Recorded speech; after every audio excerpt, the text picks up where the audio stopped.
I believe that would be included in aspects of the So we're orders. opening up envoy. So On the TikTok piece, President Trump, you and your members of your team now used to warn about the dangers of TikTok spying on Americans. What changed that you're not worried about that anymore? Well, it depends on the deal. I mean, I may not do the deal or I may do the deal. TikTok is worthless if I don't approve it. It has to close. I learned that from the people that own it. If I don't do the deal, it's worthless, worth nothing. If I do the deal, it's worth maybe $1 trillion, $1 trillion.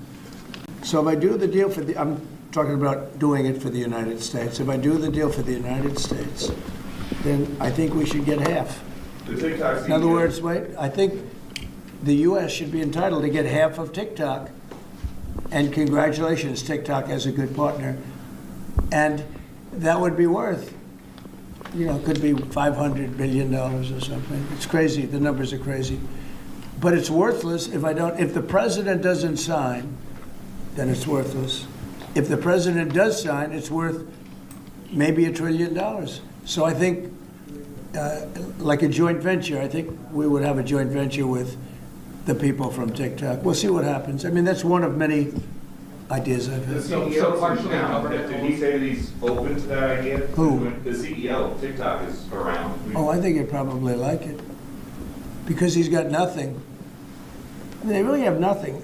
It's passed in Congress. It gives the president a right to make a deal or to close it. And we have 90 days to make that decision.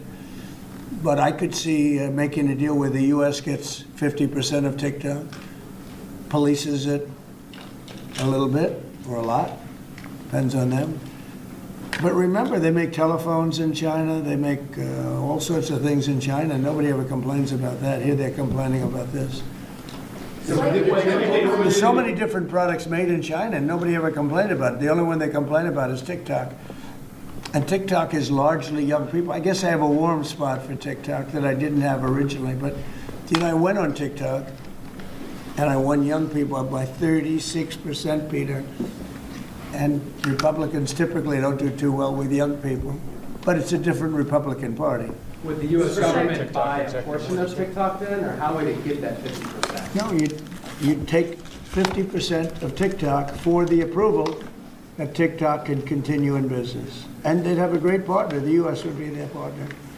But the U.S. essentially would be paid for doing that half of the value of TikTok. Would there be a private sector owner as Could well in be, the yeah, US? could be a lot. Tell you what, every rich person has called me about TikTok. You wanted to block TikTok. Why did you change your mind?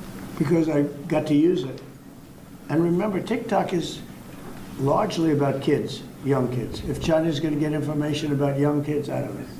Are you I think, to be honest with you, I think we have bigger problems than that. But when you take a look at telephones that are made in China and all the other things that are made in China, military equipment made in China, TikTok, I think TikTok is not their biggest problem.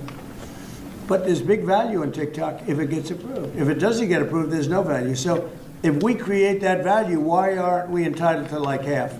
Sir, if you don't come in 90 days, will you shut them down? Does Biden ever do news conferences like this? How many news conferences, Peter, has he done like this? Like this? None. 0. And it would be 0 for the next infinity. For infinity, it would be 0. Mr. President, when we plan to talk to Elon Musk going to help implement the executive orders? I think you mentioned the implementation in your previous Elon, answer. no. Elon is very busy sending rocket ships up to various places with lots of satellites on them. What is your reaction to the confirmation of Marco Rubio, and what does it mean for Latin America? Which one? Marco Rubio as a Secretary Marco of State. Rubio. You said Marco. Marco Rubio. Yeah, I think he's great. I think Marco's doing a fantastic job. I think he's going to get a lot of votes. I think he's going to be at 90% or something. I mean, I'm hearing very good. People know him. They know him in the Senate. They know he's good. He's doing a good job. I don't know. I can't tell you. I don't know what's going to happen with that. He's got some very strong ideas now, Marco. You signed the President. TikTok order, right? Did you sign the TikTok order?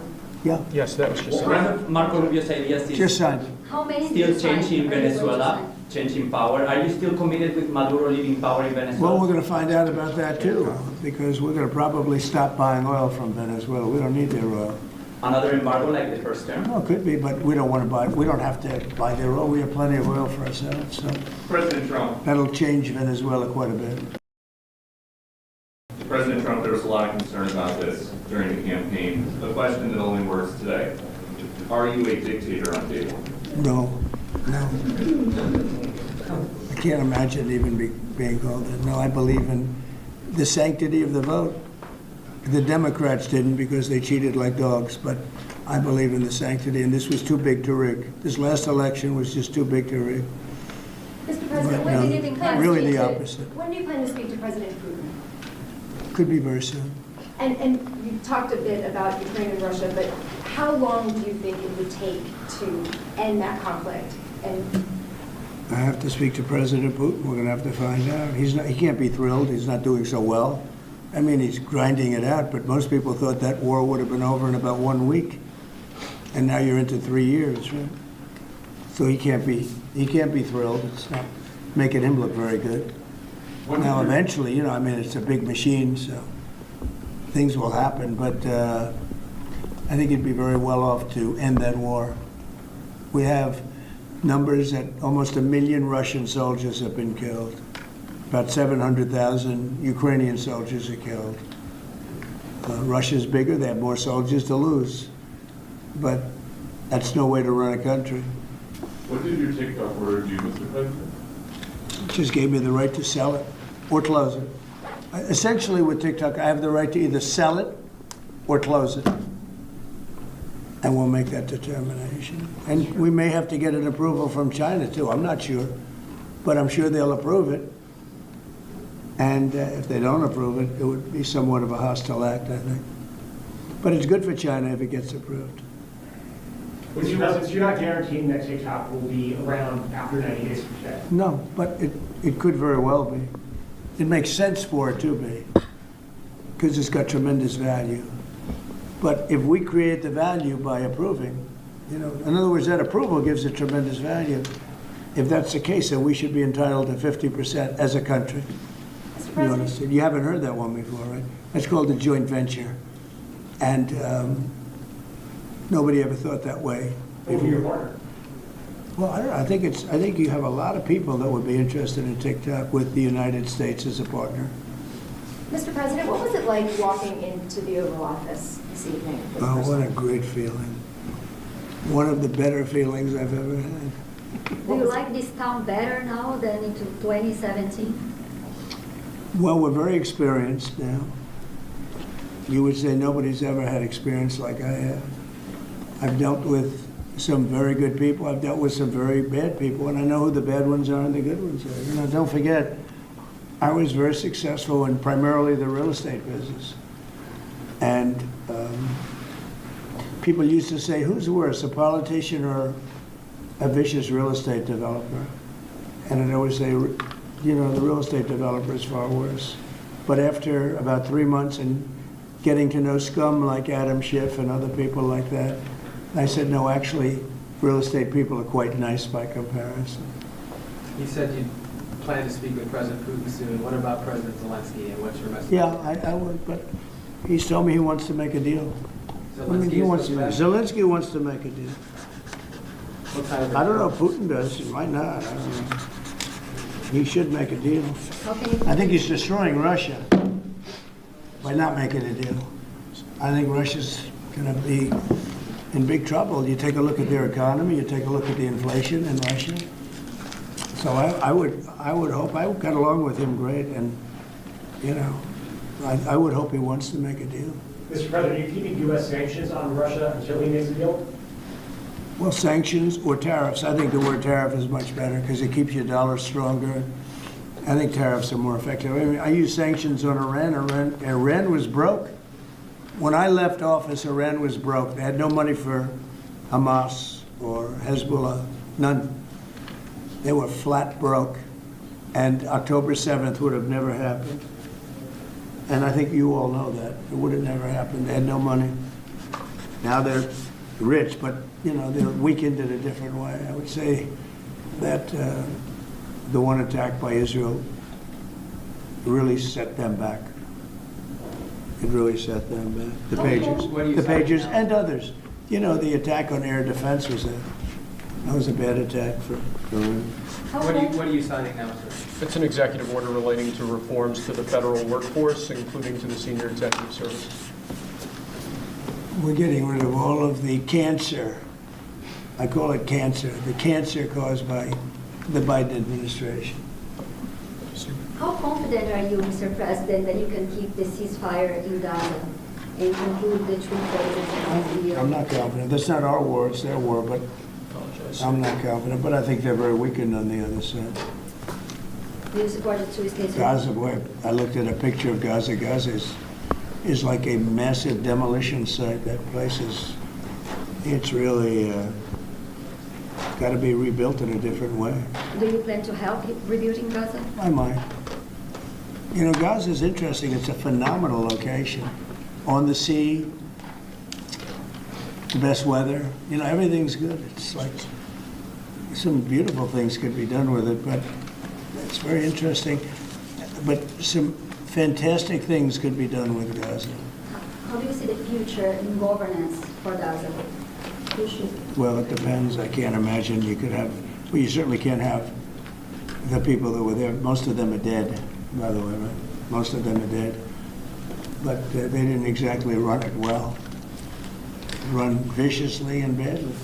So you So got, you can't have that. Mr. Sorry. President, on TikTok, sir, will you pause any decision on Chinese tariffs until you know what the resolution on TikTok will be? Are those things No, connected at if all? China didn't approve it, we could put tariffs on China.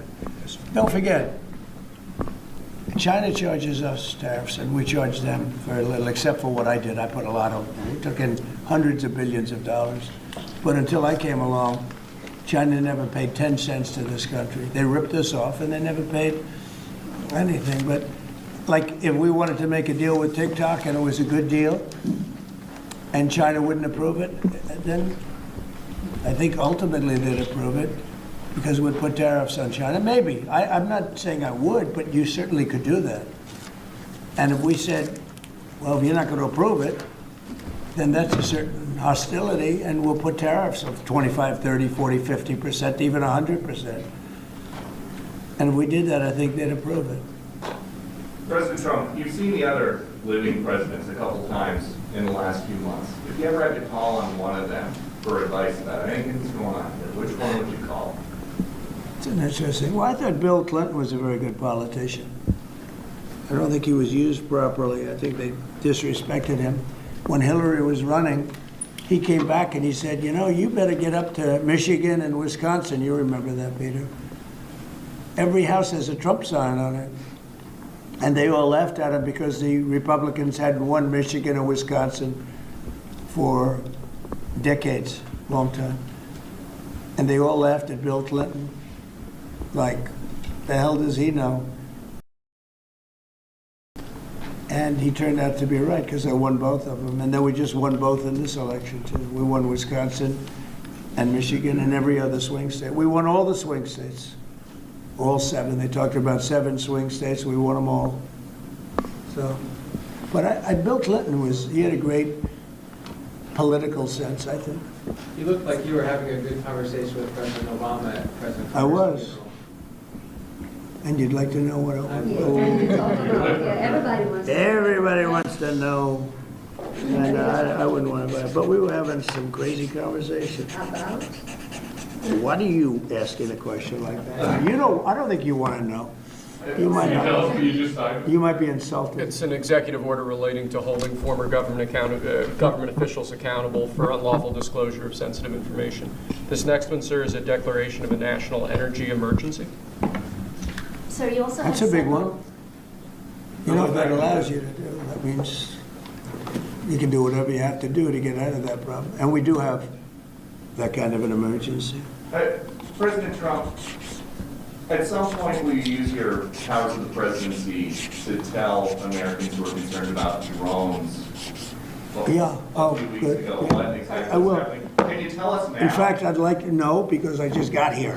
What do you think? I just came here. I've been here for what, 15 minutes now. Do people listening, because this is going out live? And I got to read this letter too. Because of you, I found this letter.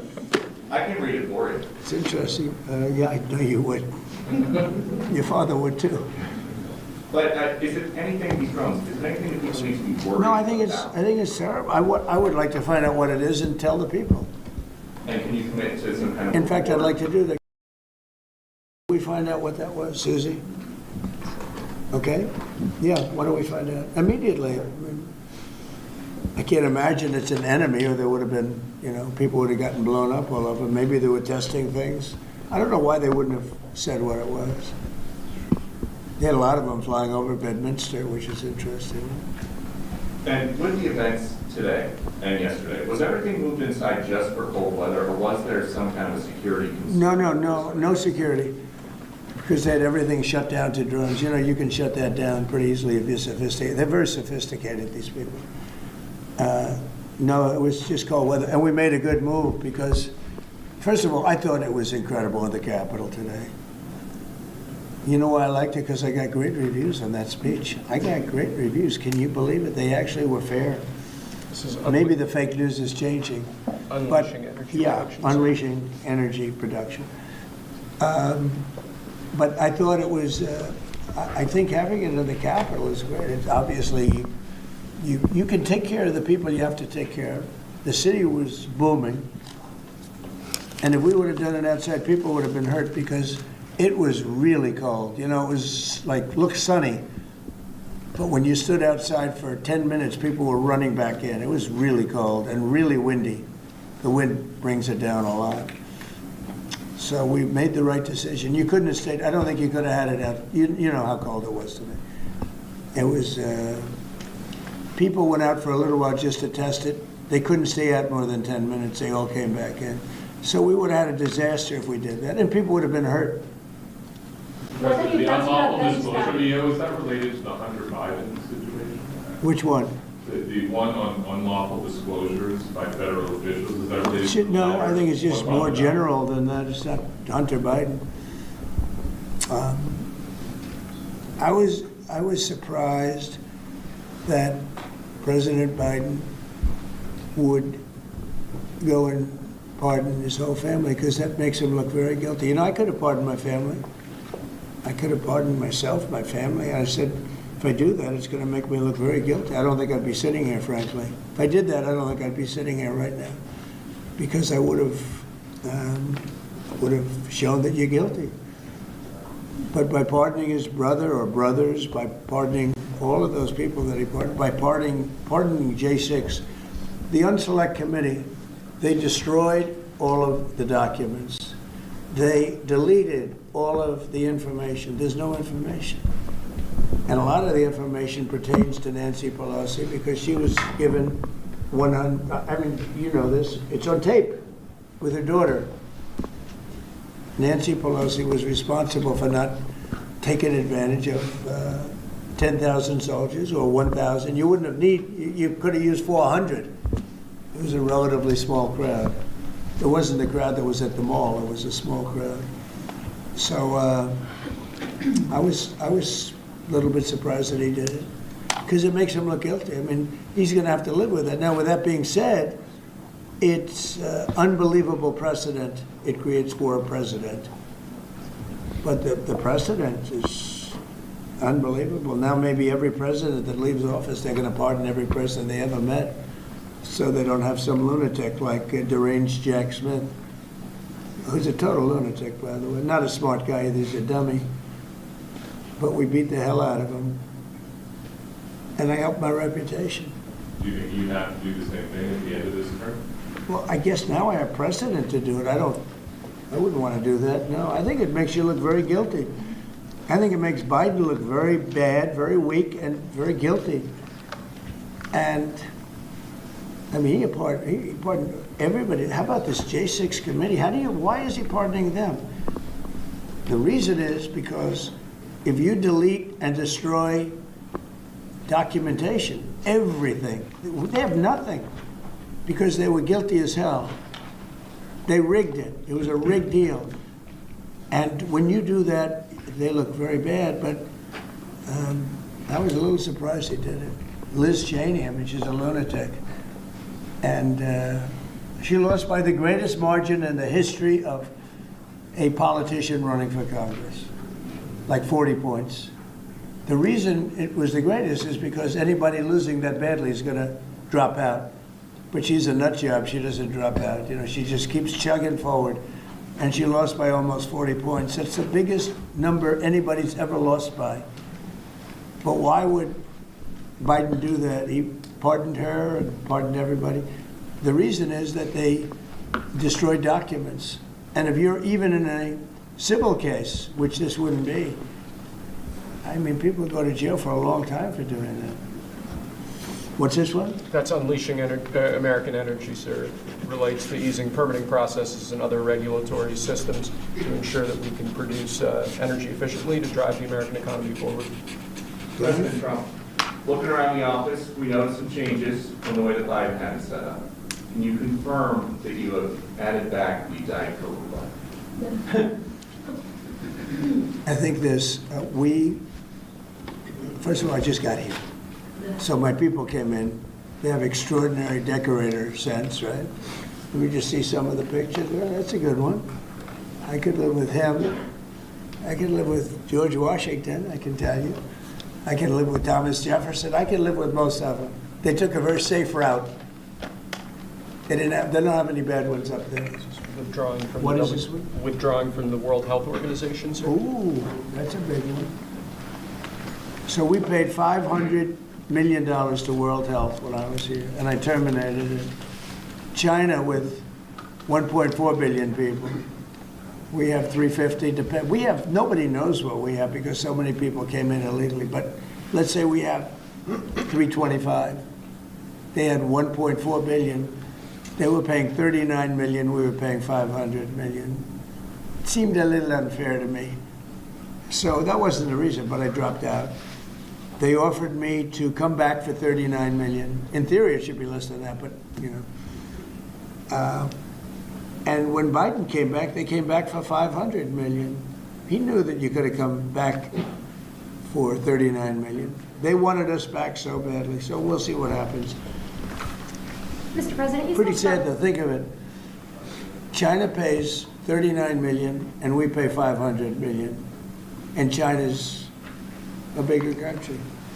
Mr. President, you spoke about inflation today in your remarks. What actions are you taking today that will have a direct impact for Americans on their everyday costs to bring the cost down? The biggest thing and factor for inflation is energy. They screwed up my energy policy. And then they went back to it. You know, they hurt it really badly, and then they went back to it, and they started drilling more, but by that time it was too late. Many of these things that we're signing and that Doug Burgum is going to be signing, and Chris Wright, who's phenomenal, you know, Energy, Department of Energy, we're going to be taking we're going to make a lot of money from energy. We have more than anybody else. We're going to make a lot of money from energy. We're going to make a lot of money from tariffs. You know, European Union charges us, they have a VAT tax of 20%, but it's really much higher than that. And that's the equivalent, almost the equivalent of a tariff. And they're tough. They're very tough. They don't take our cars. They don't take our farm product. They don't take almost anything. And yet we take their cars, or we take their farm product. We take a lot from them. So, you know, we have like a $300 billion deficit with the European Union. So we'll straighten that out with either tariffs, or they have to buy our oil. The one thing they can do, oil and gas, the one thing they can do to catch up quickly, buy our oil and gas. Will you travel? And they should do that. Will you travel to China this year? Yeah, it could be. You know, I've had the invite. President Xi I would do invited it, you to yeah. come this year? Talking about the European Union and the tariffs, like, what do you mean when you say that the European Union country is part of BRICS? That a what? BRICS. You said BRICS. Oh, BRICS. No, I was talking about BRICS. BRICS is 6 nations. I think it's 7 nations. And they were looking to do a number in the United States. And if they do that, they won't be happy about what's going to happen to them. Are you still Mr. considering a President. universal tariff, Mr. President, on all countries? I may, yeah, but we're not ready for that yet. We may put it, wrap it, Mr. President. because essentially all countries take advantage of the U.S. We don't make any good deals in the U.S. It's amazing in a way that we exist. We don't make good deals. We don't have any good deals. We have a deficit with almost, not all, there are a couple, I won't tell you their names because I don't want them to find out about it because they'll feel stupid. But there are a couple of countries that, actually don't make money with us. But I don't want to let you know because they'll immediately change that.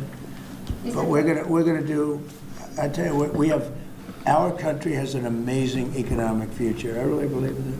What kind of universal tariff if you did do one? Well, you'd put a universal tariff on anybody doing business in the United States because they're coming in and they're stealing our wealth, they're stealing our jobs, they're stealing our companies, they're hurting our companies. So you put a tariff on to keep them from doing that. Mr. President, you surround yourself with a whole bunch of billionaires today. President Biden, as in his farewell address, warned about an oligarchy. I was wondering if you could respond to that. Well, he had a lot of guys, and then they found out that he didn't know what the hell he was talking about, and I think they deserted him. They deserted him, those same guys. Look, I don't make pretenses, smart guys, but there are a lot of smart people around, but they did desert him. They were all with him, every one of them. Now they're all with me, I don't know. It's not going to get anything from me, I don't need money. But I do want the nation to do well, and they're smart people, and they have, they create a lot of jobs. And if they don't do it, China's going to do it. What they've done is they've taken industries and they've taken it away. They outsmarted China. And, we sort of like that. It's okay. They've done a great job. A lot of them, not all of them. Protecting women from radical gender ideologies. Ooh. Mr. President, going back to the World Health Organization, you were the president during COVID. Don't you see the importance of an organization like that to coordinate a global response? Sure, I do, but not when you're being ripped off like we are by the World Health. World Health ripped us off. Everybody rips off the United States, and that's it. It's not going to happen anymore. Thank you very much, everybody. All right, guys, let's go. One last one, sir. This is- Everybody, it's a great honor to have Prime Minister Mark Carney with us. As you know, just a few days ago, he won a very big election in Canada. And I think I was probably the greatest thing that happened to him, but I can't take full credit. His party was losing by a lot, and he ended up winning, so I really want to congratulate him. It was probably one of the greatest comebacks in the history of politics, maybe even greater than mine. But I want to just congratulate you. That was a great election, actually. We were watching it with interest, and I think Canada chose a very talented person, a very good person, because we spoke before the election quite a few times. And it's an honor to have you at the White House and the Oval Office. And you see the new and improved Oval Office as it becomes more and more beautiful with love. We handle it with great love. And 24-karat gold, that always helps too. Right? But it's been a lot of fun. We're going over some of the beautiful pictures that were stored in the vaults that were for many, many years, in some cases over 100 years. They were stored in vaults of the great presidents, or almost great presidents, all having a reason for being up, every one of them. So it's very interesting. But I just want to congratulate you, and ran a really great race. I watched the debate. I thought you were excellent, and I think we have a lot of things in common. We have some tough points to go over, and that'll be fine. We're going to also be discussing Ukraine-Russia, the war, because Mark wants it ended as quickly as I do. I think it has to end. We had some very good news last night. The Houthis have announced that they are not, or they've announced to us at least, that they don't want to fight anymore.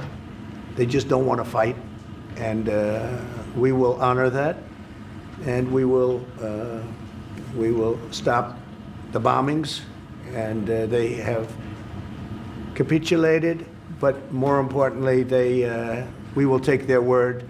They say they will not be blowing up ships anymore, and that's what the purpose of what we were doing. So that's just news. We just found out about that. So I think that's very, very positive. They were knocking out a lot of ships going, as you know, sailing beautifully down the various seas. It wasn't just the canal, it was a lot of other places.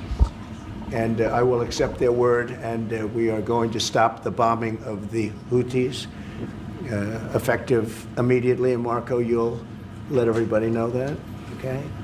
Do you have something to say about that, by the way? It's a pretty big announcement. Yeah, this was always a freedom of navigation issue. Besides, these are, a band of individuals with advanced weaponry that were threatening global shipping. And the job was to get that to stop. And if it's going to stop, then we can stop. And I think it's an important development. And we'll have maybe before we're going to, as you know, the Middle East, Saudi Arabia, we're going to UAE and Qatar, and that'll be, I guess, Monday night. Some of you are coming with us. I think before then we're going to have a very, very big announcement to make, like as big as it gets, and I won't tell you on what, but it's going to, and it's very positive. I'd tell you if it was negative or positive. I can't keep that out. It is really, really positive. And that announcement will be made either Thursday or Friday or Monday before we leave. But it'll be one of the most important announcements that have been made in many years about a certain subject, very important subject. So you'll all be here. Mark, would you like to say a few words? Well, thank you, Mr. President. I'm on the edge of my seat, actually, for the big announcement. But thank you for your hospitality and above all for your leadership. You're a transformational president, focus on the economy with a relentless focus on the American worker, securing your borders, ending the scourge of fentanyl and other opioids, and securing the world. And I've been elected with my colleagues here, with the help of my colleagues here. I'm going to spread the credit to transform Canada. With a similar focus on the economy, securing our borders, again on fentanyl, much greater focus on defense and security, securing the Arctic and developing the Arctic. And the history of Canada and the U.S. is we're stronger when we work together, and there's many opportunities to work together. And I look forward to, addressing some of those issues that we have, but also finding those areas of mutual cooperation so we can move forward. That's great. Very nice. Thank you very much. It's a very nice statement. Mr. President, anybody? Mr. President, is USMCA dead? No, it was actually very effective, and it's still very effective, but people have to follow it. So, that's been a problem. People haven't followed it. But it was a transitional step a little bit, and as you know, it terminates fairly shortly. It gets renegotiated very shortly. But I thought it was a very positive step from NAFTA. NAFTA was the worst trade deal in the history of our country, probably in the history of the world. And this was a transitional deal, and we'll see what happens. We're going to be starting to possibly renegotiate that if it's even necessary. I don't know that it's necessary anymore, but it served a very good purpose. And the biggest purpose it served is we got rid of NAFTA. NAFTA was a very unfair deal for the United States. A very, very terrible deal. It should have never been made. It was made many years ago, but it should have never been made. Mr. President, Canada and the United States, would you like to see your first trade deal be with Canada, our neighbors in the world? I would love that. Look, I have a lot of respect for this man, and I watched him come up, in a sense, through the ranks when he wasn't given much of a chance, and he ran a really great campaign. He did a really great debate. I think that debate was very helpful. I was going to raise my hand. I don't know if that's good or bad. I shouldn't say that. That might hurt you. But no, he ran a really great election, I thought. And yeah, something could happen. Something could happen. Mr. President, Yeah, please. what's the top concession you want out of Canada? The top concession you want out of Canada? Concession? Yes, Friendship. but that's not a concession. No, we're going to be friends with Canada. Regardless of anything, we're going to be friends with Canada. Canada is a very special place to me. I know so many people that live in Canada. My parents had relatives that lived in Canada, my mother in particular. And I love Canada. I have a lot of respect for the Canadians. Wayne Gretzky, how good, the great one. You happen to have a very, very good hockey player right here on the Capitals, who I have a lot of respect. He is a big, tough cookie, too. Just broke the record. And he's a great guy. And, we had the team here, and I got to know a lot of the players. But now Canada is a very special place. Yeah, please. Mr. President, and Mr. Prime Minister, I'd like to get your response to this too. But Mr. President, you had said that Canada should become the 51st state. Were you joking? No. Well, I still believe that, but it takes two to tango, right? But no, I do. I mean, I believe it would be a massive tax cut for the Canadian citizens. You get free military, you get tremendous medical cares and other things. There would be a lot of advantages, but it would be a massive tax cut. And it's also a beautiful, as a real estate developer, I'm a real estate developer at heart. When you get rid of that artificially drawn line, somebody drew that line many years ago with like a ruler, just a straight line right across the top of the country. When you look at that beautiful formation when it's together, I'm a very artistic person, but when I looked at that beauty, I said that's the way it was meant to be. But I do feel it's much better for Canada, but we're not going to be discussing that unless somebody wants to discuss it. I think that there are tremendous benefits to the Canadian citizens, tremendously lower taxes, free military, which honestly we give you essentially anyway because we're protecting Canada if you ever had a problem. But I think it would really be a wonderful marriage because it's two places that get along very well. They like each other a lot. Well, if I may, as you know from real estate, there are some places that are never for sale. That's true. We're sitting in one right now, Buckingham Palace that you visited as well. That's true. And having met with the owners of Canada over the course of the campaign last several months, it's not for sale, won't be for sale ever. But the opportunity is in the partnership and what we can build together. And we have done that in the past. And part of that, as the President just said, is with respect to our own security. And my government is committed for a step change in our investment in Canadian security and our partnership.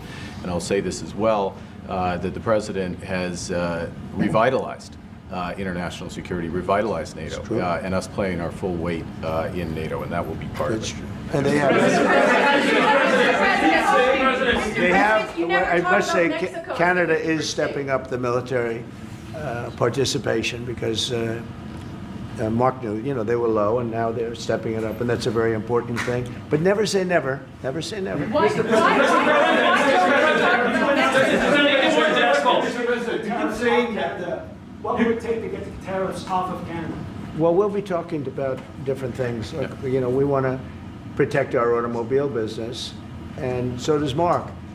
But we want to make the automobiles, and we want to, we have a tremendous abundance of energy, more than any country. We have, just in Alaska alone, ANWR's been reopened now. ANWR's probably the largest find anywhere in the world. They say it's larger than Saudi Arabia. I don't know, but it's a lot. But we have tremendous amounts of energy. Other countries don't. We're both lucky in that way. They have energy, we have energy. We have more than we can ever use and more than we could ever sell, actually, and you have the same thing. So we're two countries that are very lucky. If you look at China, they don't have that. It's a big disadvantage. Other countries, most countries don't have. Most countries don't have that. So Canada and us, we have a lot of advantages over other places. Mr.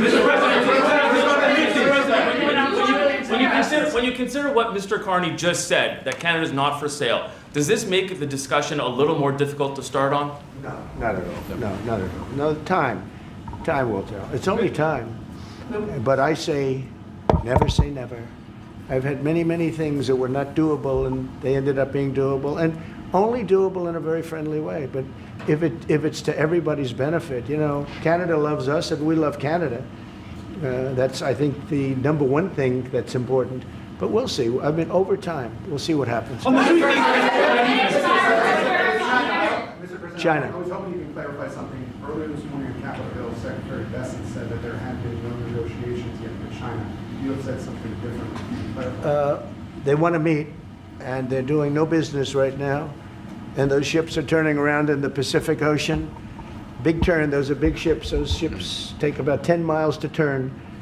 And, we lost $1 trillion to China on trade because of an incompetent president that we had who preceded me, grossly incompetent. You're finding it out more and more now. And by not trading, we're losing nothing. So we're saving $1 trillion. It's a lot. But they want to negotiate and they want to have a meeting, and we'll be meeting with them at the right time. But you haven't met with them yet. I have not met with them, of course. You would know if I met. I'd tell you. They want to meet, but, you know, we are right now, look, they're suffering greatly. Their economy is suffering greatly because they're not doing trade with the U.S. And they made most of their money off the U.S. Don't kid yourself. They don't make the money off other countries like this. And they were making, we had a trade imbalance. We had a deficit, or they had a surplus, another way of saying it, of more than $1 trillion. Think of it, more than $1 trillion. And because of 145%, that's the only reason, but because of, they have now 145% tariff, there's no trading. You can't trade with 145%. We are, therefore, making, in a certain way, I guess, $1.1 trillion. In other words, we're not losing $1.1 trillion. Our deficit is much better. When I started, I say we were losing billions of dollars a day on trade. That's rapidly turning around. We looked at numbers this morning. So we were losing, the United States during Biden was losing more than, I won't even give you numbers because they're so embarrassing, but billions of dollars a day on trade. Those numbers are rapidly turning between the tariffs. Don't forget, we're now getting 25% on cars, 25% on aluminum, 25% on steel, and maybe more importantly, massive numbers of companies are moving into the United States. Honda, we have tremendous, the car companies are moving in at levels we've never seen before. The biggest investment ever made in the United States is being made right now. Trillions of dollars. I would say we could be at $9 trillion. You could go back to other presidents, they haven't had $1 trillion for their entire term. Look at Biden. He had bad numbers. People were leaving. They weren't coming in. They were leaving with Biden, and he didn't know the difference. The only thing he knew is people coming in. You know who they were? Illegal immigrants, okay, from prisons, from mental institutions, from all sorts of places that weren't good, from gangs, from Venezuela.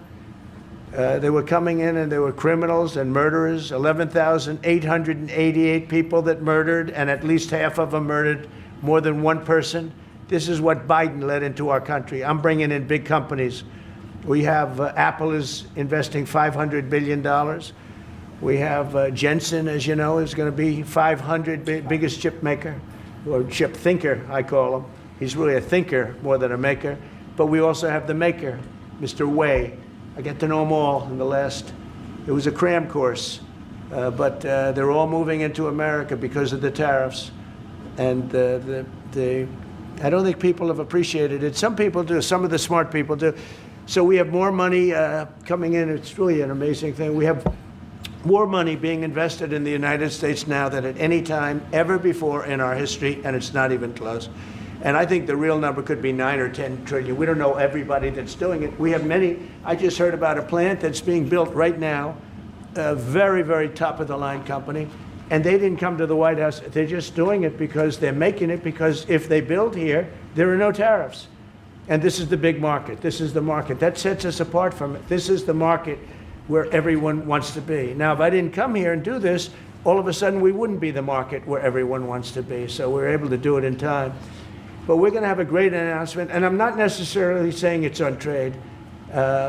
Going to the beginning, we're going to have a great announcement over the next few days, an announcement that will be so incredible, so positive. And I'm not saying, I don't want you to think it's necessarily on trade. Just to finish, we also have a situation, because everyone says, when are you going to sign deals? We don't have to sign deals.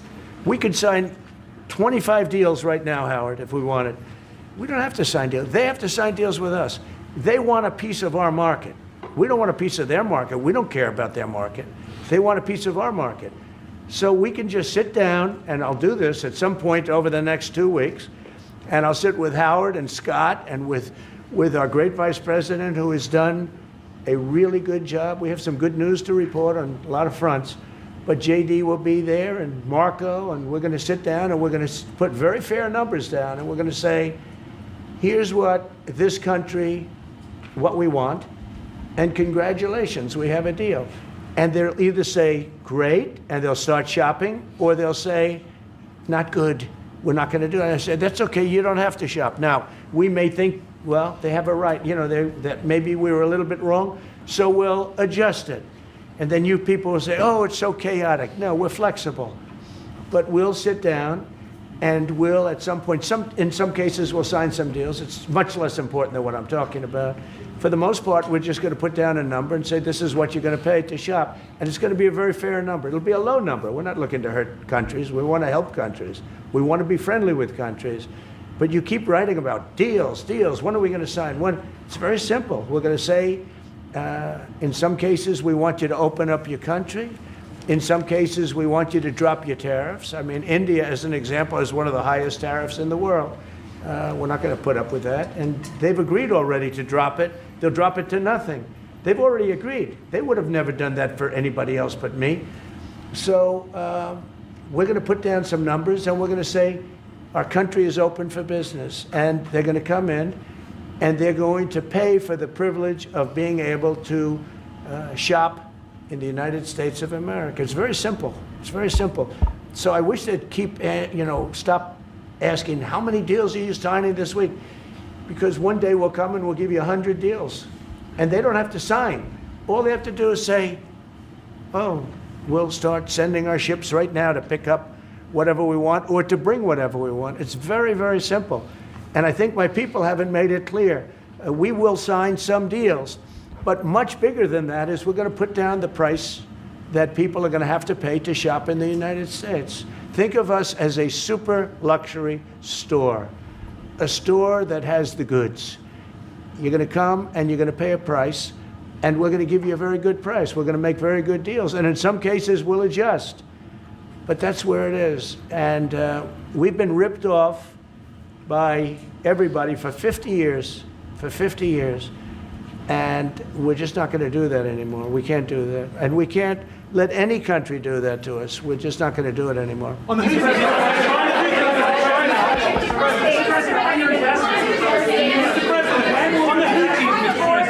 Houthis, can you tell us a bit more about the deal that you've reached with the Houthis that you mentioned? No, it's not a deal. They've said, please don't bomb us anymore, and we're not going to attack your ships. And where did you hear about that? It doesn't matter where I hear it. The very good source, I could tell you. Very, very good source. Would you say, Marco? I would say pretty good, right, JD? A very good source. No, they don't want to be. They don't want to be. They don't want to be bombed anymore. You know. Sort of thought that would happen. Behind you, please. Clarifying something you said on USMCA. Is the U.S. prepared to walk away from that pact? From what pact? USMCA. No. It's fine. It's there. It's good. We use it for certain things. It's there. The USMCA is a good deal for everybody. I won't say this about Mark, but I didn't like his predecessor. I didn't like a person that worked for. She was terrible, actually. She was a terrible person. And she really hurt that deal very badly because she tried to take advantage of the deal and she didn't get away with it. You know what I'm talking about. But so, you know, we had a bad relationship having to do with the fact that we disagreed with the way they viewed the deal. And we ended it. You know, we ended that relationship pretty much. The USMCA is great for all countries. It's good for all countries. We do have a negotiation coming up over the next year or so to adjust it or terminate it. Yeah. Mr. President, I'll say a word on USMCA if I may, Mr. President. It is a basis for a broader negotiation. Some things about it are going to have to change. And part of the way you've conducted these tariffs has taken advantage of existing aspects of USMCA. So it's going to have to change. There's other elements that are come, and that's part of what we're going to discuss. Right. On board. During the campaign, Prime Minister Carney talked about the American betrayal. How do you react if Canada decided not to shop in the American store as much as before and decided to partner with other countries? Well, we don't do much business with Canada from our standpoint. They do a lot of business with us. We're at like 4%. And usually those things don't last very long. You know, we have great things, great product. The kind of product we sell, nobody else can sell, including military. Look, we make the best military equipment in the world, and Canada buys our military equipment, which we appreciate, but we make the best military equipment in the world by far. The missiles, the submarines, everything. Everything we have is really top notch. I rebuilt our military during our last term. Stupidly, we gave some away to Afghanistan, which shouldn't have happened.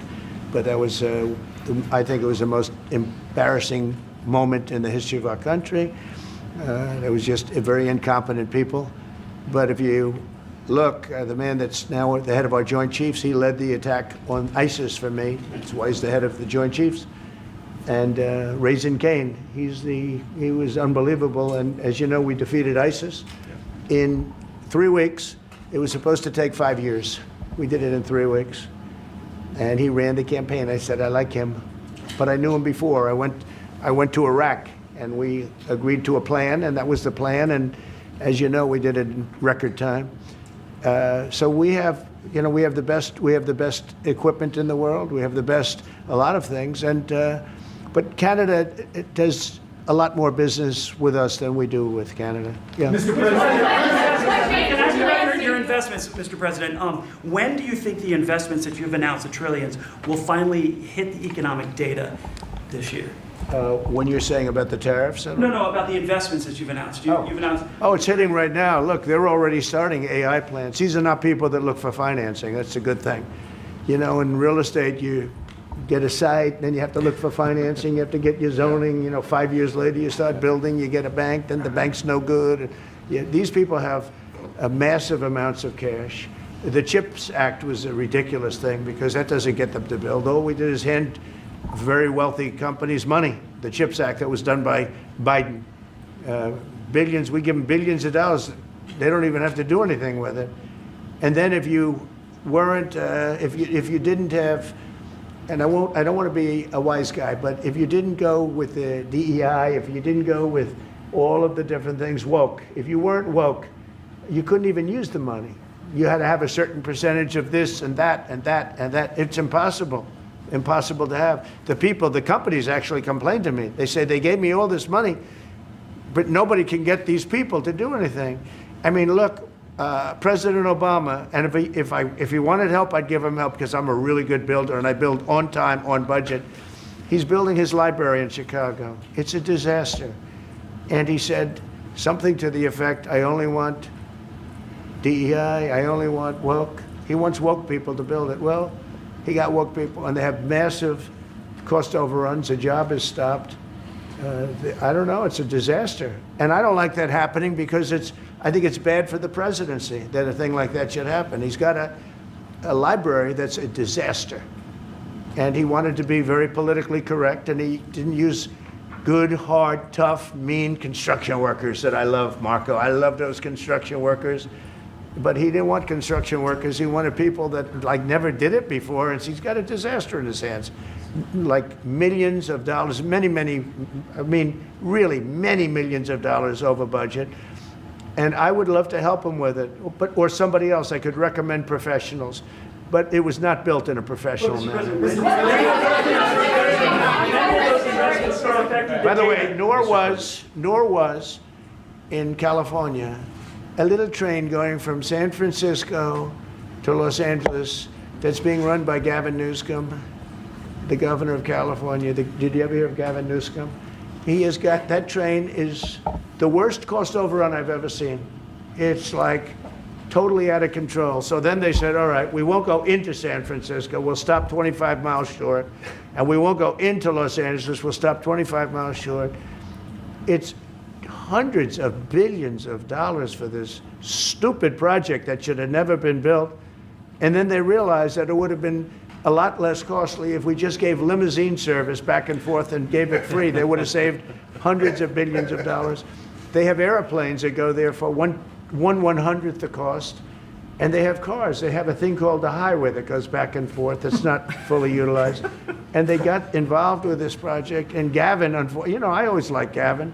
I had a good relationship with him. I just got him a lot of water. You know, I sent in people to open up that water because he refused to do it. and we just got them a lot of water. If they would have had that water, and if they would have done what I said to do, they wouldn't have had the fires in Los Angeles. Those fires would have been put out very quickly.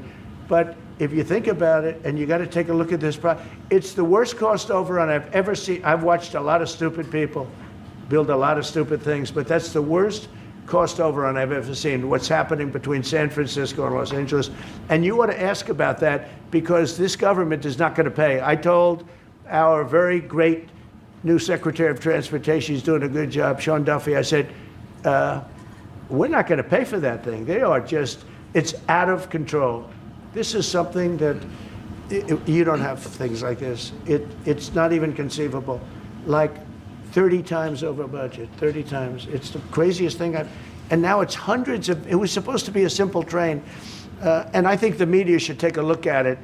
And I'd love him to run for president on the other side. You know, I'd love to see that. But I don't think he's going to be running, because that one project alone, well, that and the fires and a lot of other things, pretty much put him out of the race. Mr.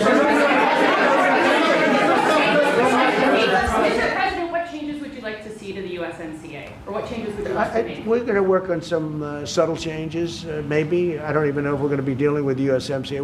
We're dealing more with concepts right now. Look, right now, we're doing trade. We have trade. They're paying a tariff on cars and steel and aluminum.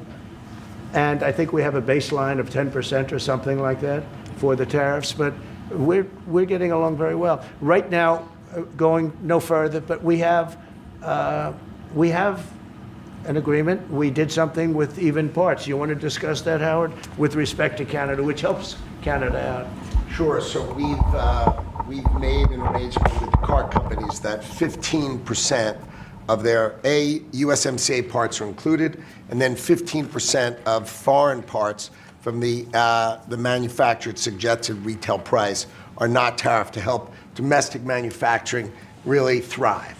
So it gave them a chance to be able to build their car parts factories if they're going to. A lot of these companies already have factories, and what they have to do is just fill them out.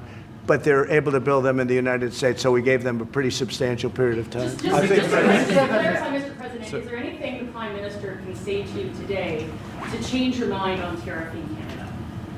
Tariffing cars? Tariffing Canada. Is there anything he could say to you in the course of your meetings with him today that would get you to lift tariffs on Canada? No. Why not? Just the way it is. What's your 51st state? If Canadians don't want it, would you respect that? Sure, I would. But this is not necessarily a one-day deal. This is over a period of time they have to make that decision. Yes, go ahead. Yeah, if I may. Respectfully, Canadians' view on this is not going to change on the 51st state. Secondly, we are the largest client of the United States in the totality of all the goods. So we are the largest client of the United States. We have a tremendous auto sector between the two of us, and the changes that made have been helpful. 50% of a car that comes from Canada is American. That's not like anywhere else in the world. And to your question about is there one thing? No, this is a bigger discussion. There are much bigger forces involved, and this will take some time and some discussions, and that's why we're here, to have those discussions, and that is represented by who's sitting around the table. See, the conflict is, and this is very friendly. We're not. This is not going to be like we had another little blow up with somebody else. That was a much different. This is a very friendly conversation. But we want to make our own cars. We don't really want cars from Canada, and we put tariffs on cars from Canada. And at a certain point, it won't make economic sense for Canada to build those cars. And we don't want steel from Canada because we're making our own steel, and we're having massive steel plants being built right now as we speak. We really don't want Canadian steel, and we don't want Canadian aluminum and various other things, because we want to be able to do it ourselves. And we, because of past thinking of people, we have a tremendous deficit with Canada. In other words, they have a surplus with us. And there's no reason for us to be subsidizing Canada. Canada's a place that will have to be able to take care of itself economically. I assume they can. I will tell you that Trudeau, when I spoke to him, I used to call him Governor Trudeau. I think That probably didn't help his election. But when I spoke to him, I said, so why are we taking your cars? Why are we taking we want to make them ourselves. I mean, I said, and if the price of your cars went up, or if we put a tariff on your cars of 25%, what would that mean to you? He said, that would mean the end of Canada. He actually said that to me. And I said, that's a strange answer, but I understand his answer. But no, I mean, it's hard to justify subsidizing Canada to the tune of maybe $200 billion a year. We protect Canada militarily, and we always will. We're going to, that's not a money thing, but we always will. But, it's not fair. But why are we subsidizing Canada $200 billion a year, or whatever the number might be? It's a very substantial number. And it's hard for the American taxpayer to say, gee whiz, we love doing that. Thank you very much. We're going to have a very substantial. Thank you. Thank you very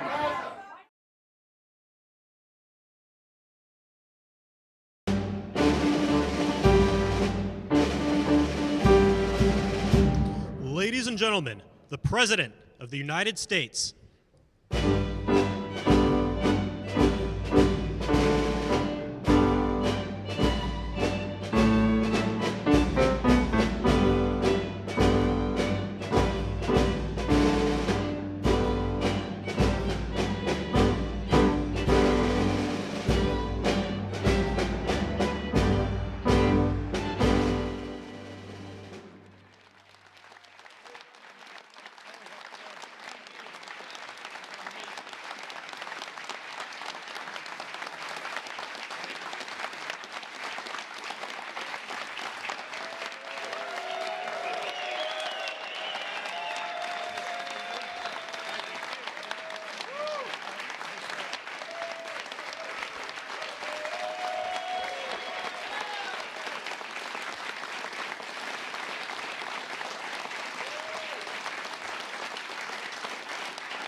Strong, they're strong, and they're great. These are great people, and thank you very much. This is a very important day to me because we're bringing back an industry that was abandoned, despite the fact that it was just about the best, certainly the best in terms of power, real power. And I'm very honored to be doing this. Other countries went to beautiful, clean coal, and they've stayed there for many years, like China. China's opening 2 plants every week. Germany went green, very green. They went so green they almost went out of business. Germany was finished. They went to wind. The wind wasn't blowing too much. And they went to all sorts of other things. The Green New Scam hit Germany too. And guess what? Now they're back to coal. They're opening up coal plants all over Germany. We're the ones that aren't doing it. I call it beautiful, clean coal. I told my people, never use the word coal unless you put beautiful, clean before it. Right, Doc? So we call it beautiful, clean coal. Beautiful, clean coal. So today, thank you. Today we're taking historic action to help American workers, miners, families, and consumers. We're ending Joe Biden's war on beautiful, clean coal once and for all. And it wasn't just Biden, it was Obama, and there were others. But we're doing the exact opposite. And all those plants that have been closed are going to be opened. If they're modern enough, or they'll be ripped down and brand new ones will be built. And we're going to put the miners back to work. And I said I was going to do this. And I've said it loud and clear. And it's time to do it, and we need it. And I look at these people behind me. I don't want to have any arm wrestling contests with any of them, but they've had a little more practice with the lifting things, I will say. But they are great people, and I know them indirectly for a long. That includes you guys for a long time, and they're great people, and with great families, and come from areas of the country that we love, and we really respect. And I want to thank Secretary Doug Burgum for doing such an incredible job. From the day I met him, I knew I wanted to have him in my cabinet. He took a shot at running, and he was so good and so solid that he made no news, and that was good. But I saw him, and I saw his beautiful wife, Catherine, and I said that they're going to be a team. They are a great team, and they're going to be working for this country someday. And one of the first people I called after I won. So thank you very much. And along with the Energy Secretary, Chris Wright, and I was going to make Doug actually the Energy Secretary. And he said, sir, you have one person who's much better than me at this, Chris Wright. I said, who the hell is Chris Wright? I have no idea who he is. And then I learned that he's the most respected person in the energy business by far, far and away. For Doug to say that Doug's got a big ego, it was very tough for him to say that. Catherine was there, right? Catherine, you said, wow, I've never heard that before. But Chris, you guys are fantastic. Stand up, all three of you, please stand up.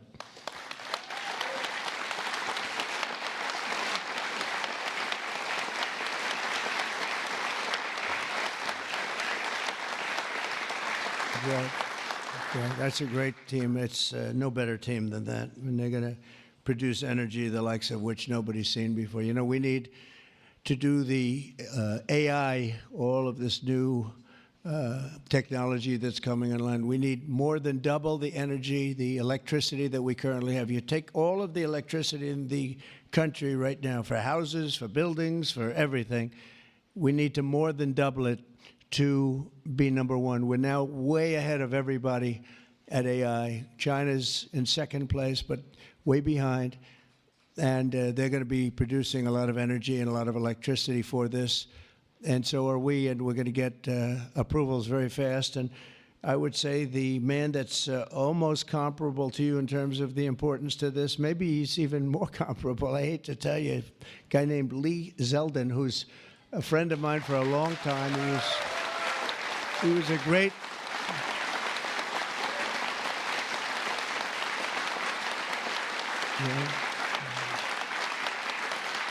Lee was a great lawyer, and he ran for office, and he won immediately. I gave him a very important endorsement. He won for Congress in an area that was unwinnable. He couldn't have, they were all saying, why is he wasting his time? That's Democrat territory. And I liked Lee and knew Lee, and he ended up winning a seat in a massive upset. Nobody knew what happened, actually, and then he was there for a long time. How many years were you there? 8 years. Was very popular, and then he almost ran. He almost won the governorship of New York, which is lost by a few points, which was an amazing run. And I said, we got to get you in with us in some form, and we did. And he's head of the environmental agency, EPA, and doing a great job. And I said, if we have a nuclear power plant, Lee, can you get it approved in less than a month? He said, what? He said, I'll do it faster. And by the way, he'll do a fast job, but he's going to do also a great job. It's going to be an important job. We don't even smile about it, but you know, I've been involved in the approval process for a long time, having been in real estate, and you go years and years and years for absolutely nothing. And even in those days, I used to say, you know, this whole thing could have been approved in a week or 2 weeks or 3 weeks, and it would have been just as good. But they'd take you down the path, and you'd spend years waiting, and then sometimes you get rejected. I wasn't rejected too much. I was the king of zoning. I did well, but it was such nonsense. It was so terrible. The process was so terrible. But this is the big leagues now, and he's the head person in the whole country, and I appreciate it, and I appreciate you doing it. And already they're respecting you very greatly. So thank you very much, Lee. Great job.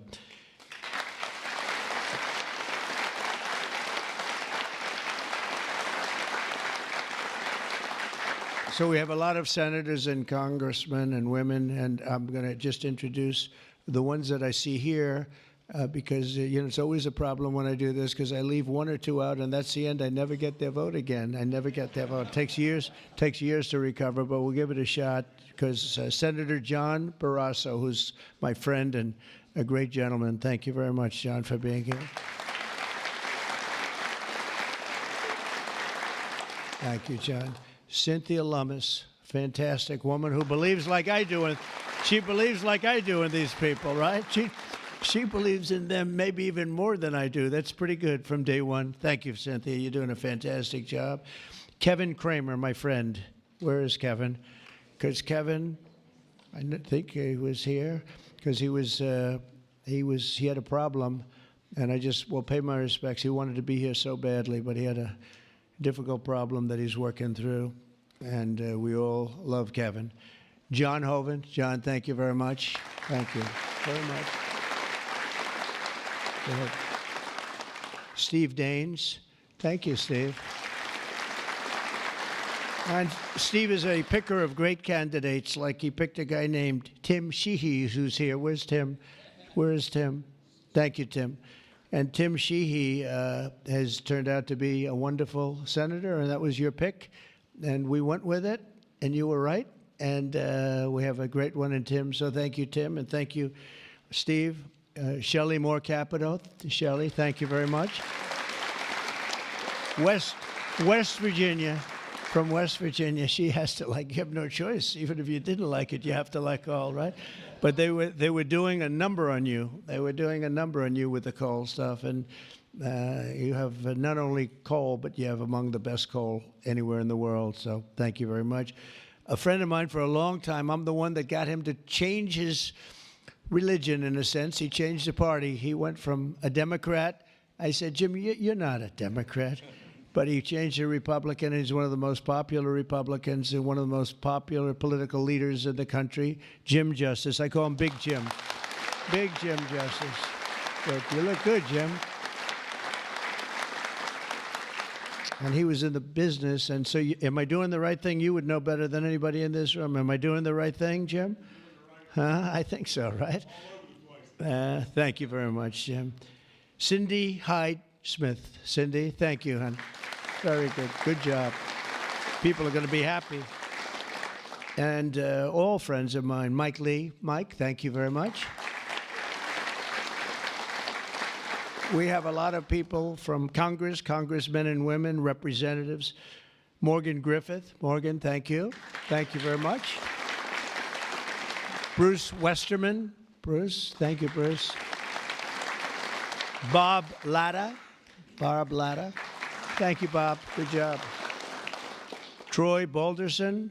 Troy, haven't seen you in a long time. Since that early race, I endorsed him before anyone knew who he was, and he ended up winning. That was another surprise, right? That was a long time ago. Yep, you're doing a great job. Thank you very much, Troy. Carol Miller. Carol, thank you. Carol, West Virginia. Riley Moore. Riley. Hi, Riley. Thanks. Mike Boast. Mike, thank you very much. Troy Downing. Troy, thank you. Oh, he has something. What is it, coal? Is there coal in that bag? Huh? Even better, it's clean coal. I like it. I'll take it right now. Thank you very much. Hal Rogers. Hal, thank you. Thank you, Hal. Andy Barr. Thank you, Andy. Good luck with everything. I hear good things. Troy Downing. Troy, thank you. Thank you. Thank you. Thank you very much, Troy. Hal Rogers. Oops. Harriet Hageman. Harriet. Hi. How are you, Harriet? We just left Harriet. This is one of the finest attorneys you will ever see. I have seen her in action, and she is brutal. I never want her against me, that I can tell you. Dan Muser. Dan. Thank you, Dan. Thanks, Dan. Good job you're doing. Wesley Hunt, my friend, too. Wesley, great. I love your commercial. Pete Stauber. Pete, thank you, Pete. Great hockey player he was, right? Great hockey player. And a great gentleman just broke the record of Wayne Gretzky.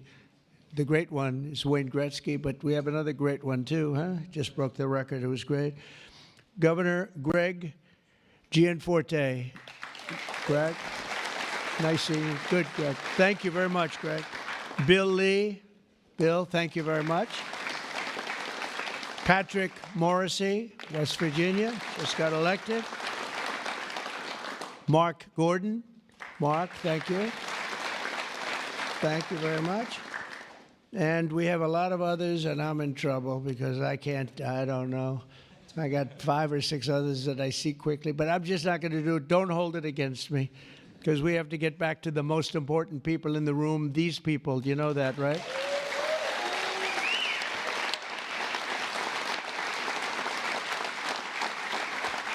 So the energy workers and the coal miners in the area that I'm standing on, and that's a lot of weight on this platform, so I don't know what's going to happen.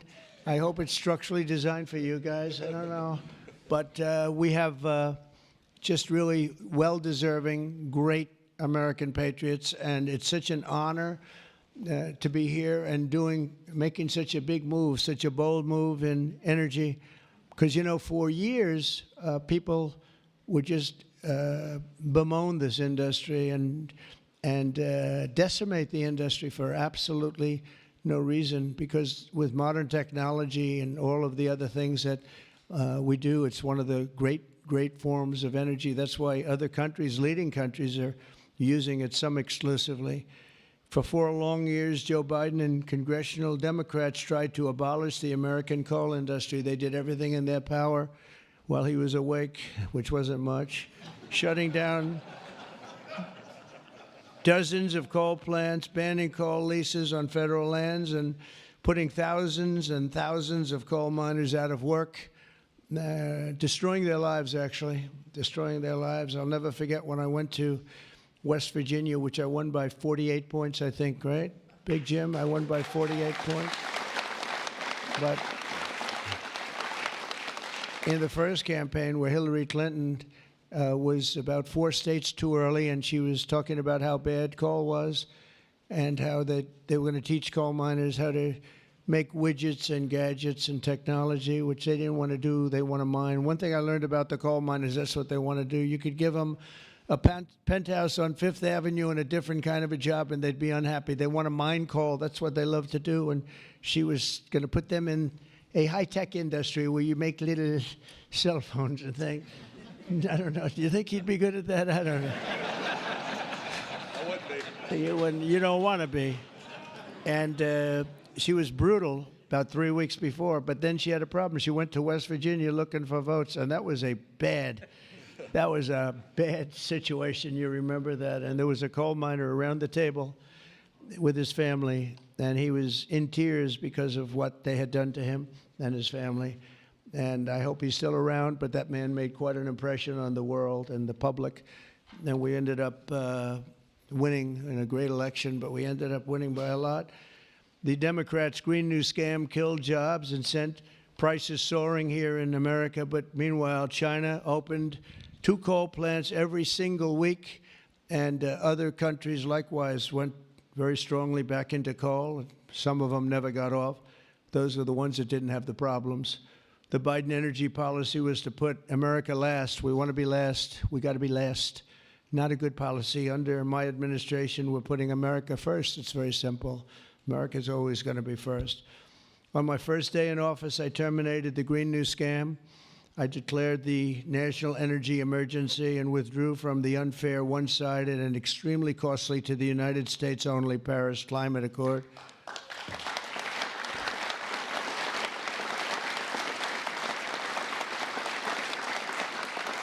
You know, under the Paris Climate Accord, we had a terrible situation. We would have paid over $1 trillion. Think of it, over $1 trillion. And Russia was paying almost nothing. Russia had a 1992 standard.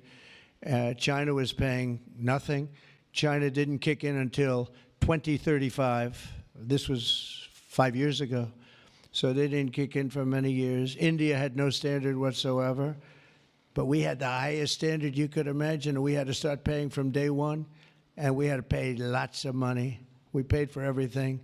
So I was not a big fan of the Paris Accord, and I let it be known, and I got out of it early. Then they went back into it, and now we get back out of it. And hopefully we can be there for a long time, okay? A long time, because it was a scam to take money away from the United States and actually hurt us. very badly with coal and with other things. Now, under the executive order that I will sign in a few moments, we're slashing unnecessary regulations that targeted the beautiful clean coal. We will rapidly expedite leases for coal mining on federal lands, and these two gentlemen are going to do a real job of it. You've already started. And we'll streamline permitting. We will end the government bias against coal, and we're going to unlock the sweeping authorities of Defense Production Act, the Defense Production Act, to turbocharge coal mining in America. They made it impossible. You actually, I know a friend of mine has a plant. He said, you know, it's a shame. I'm ripping it down and I'm replacing it with another form of energy. I won't tell you because it's also very good, but it's not as powerful as this. He said, you know, the plant I'm building, the new plant, is literally half as good. It's no less, you know, it's not probably even as good environmentally, but he said it would produce half the power for more money, much more money. It'll never compete with that beautiful plant I have down the road, which was really a modernized coal plant. Well, he'll be happy to know that he can open that plant up very quickly, and it's going to produce a lot. But he was complaining. He said, this is so much better. He wasn't doing that as politicking me. He was doing that because that's what he felt. And he knew every form of energy. We talked about that. He knew every form of energy. But our government is going to do something that's very different. And I don't think even you two know about this. This was my idea from about 15 minutes before I got up here. We're going to guarantee that we have a strong business for many years to come, that your coal companies and your miners don't get all excited about their jobs, and then should a radical left liberal become president, they end the business right away, and somebody's built a plant and spent hundreds of millions of dollars in building a plant, and the plant is going to be closed because a Democrat got in or a liberal got in. They're opposed to coal, and Republicans are very much for it. Clean coal.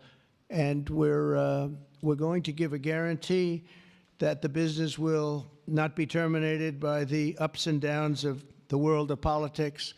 So should somebody come in to this very important office and say, oh, well, you spent hundreds of millions of dollars and you guys have given up your life because you want to be in coal, and then all of a sudden you don't have a life anymore because it's what you know the best. That's not going to happen. We're going to give a guarantee that it's not going to happen, so that if somebody comes in, they cannot change it at a whim. They cannot just going to go. They're going to have to go through hell to close you up. All right, so that's pretty good. We're going to give that in the form of a guarantee that we're writing on right now structurally and from a legal standpoint. So your investments are going to also be protected.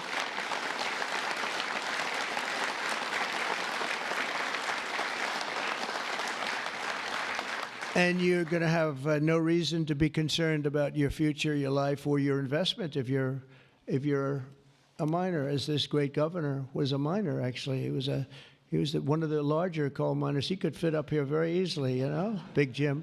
But he was a great success. But they were very, very tough on him, and he did a beautiful job with a beautiful product. Already under our leadership, the Department of Interior has approved the expansion of the Spring Creek mine in Montana, supporting 280 coal mining jobs and unlocking over 40 million tons of coal. And there's more to come. Spring Creek, big one. And there's more to come in the states of Wyoming, Alabama, Utah, North Dakota, and many others. West Virginia, I can't believe they didn't put West Virginia down. It's lucky I mentioned that, right? Can you imagine if I didn't mention West Virginia? I would have been in big trouble. They didn't mark it down here. It's good to have a president like that can pick that up, right? You think Joe Biden would have picked that up? I don't think so. Gee, they didn't mention West Virginia. I don't think so. I don't think he'd be standing up here either. The value of untapped coal in our country is 100 times greater than the value of all the gold at Fort Knox. And we're going to unleash it and make America rich and powerful again. Under this order, I'm also directing Secretary Wright to use billions of dollars in federal funding to invest in the next generation of coal technology, which is an amazing technology in terms of getting the full potential of coal and also doing it a very clean, environmental way. Pound for pound, coal is the single most reliable, durable, secure, and powerful form of energy there is on Earth today. It's a big statement. You never hear those statements, you know. You've never heard that before from a politician, have you? Well, maybe from that politician, but not from not too many. But that's the way it is. I say it again. Pound for pound, coal is the single most reliable, durable, secure, and powerful form of energy. It's cheap, incredibly efficient, high density, and it's almost indestructible. You could drop a bomb on it, and it's going to be there for you to use the next day, which you can't say with any other form of energy. You're virtually indestructible. Most importantly, we have more of it here in America than anywhere else on Earth. We have more coal than any other country. You go to Australia, they have fantastic amounts of coal. You know who they sell it to? China. They sell it to China. They're nearby. They sell a lot of it to China.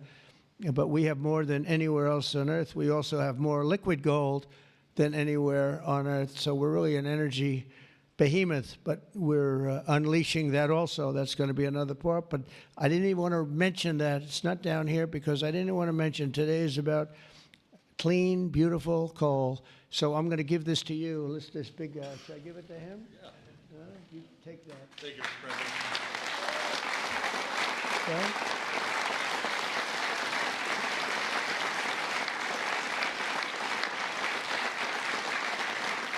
For example, we believe it's possible to extract enormous amounts of critical minerals and rare earths, which you know we need for technology and high technology in the process of coal mining, making in America the mineral superpower of the world, actually.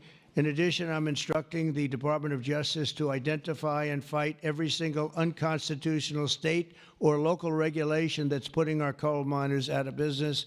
And we are withdrawing all of those objections from our government today. It's all being withdrawn. So all of you people that have been fighting for your lives, we are withdrawing all of that today. We have excellent lawyers, excellent. Have you noticed that lots of law firms have been signing up with Trump? $100 million, another $100 million for damages that they've done. But they give you $100 million and then they announce that, but we have done nothing wrong. And I agree, they've done nothing wrong. But what the hell? They give me a lot of money considering they've done nothing wrong. And we'll use some of those people, some of those great firms. They are great firms too. They just had a bad moment. But we're going to use some of those firms to work with you on your leasing and your other things. And they'll do a great job. I think they're going to do a fantastic job. And for those of you that want to know the tariffs, you've been hearing about tariffs, we're taking in almost $2 billion a day in tariffs. $2 billion a day. And we're doing very well.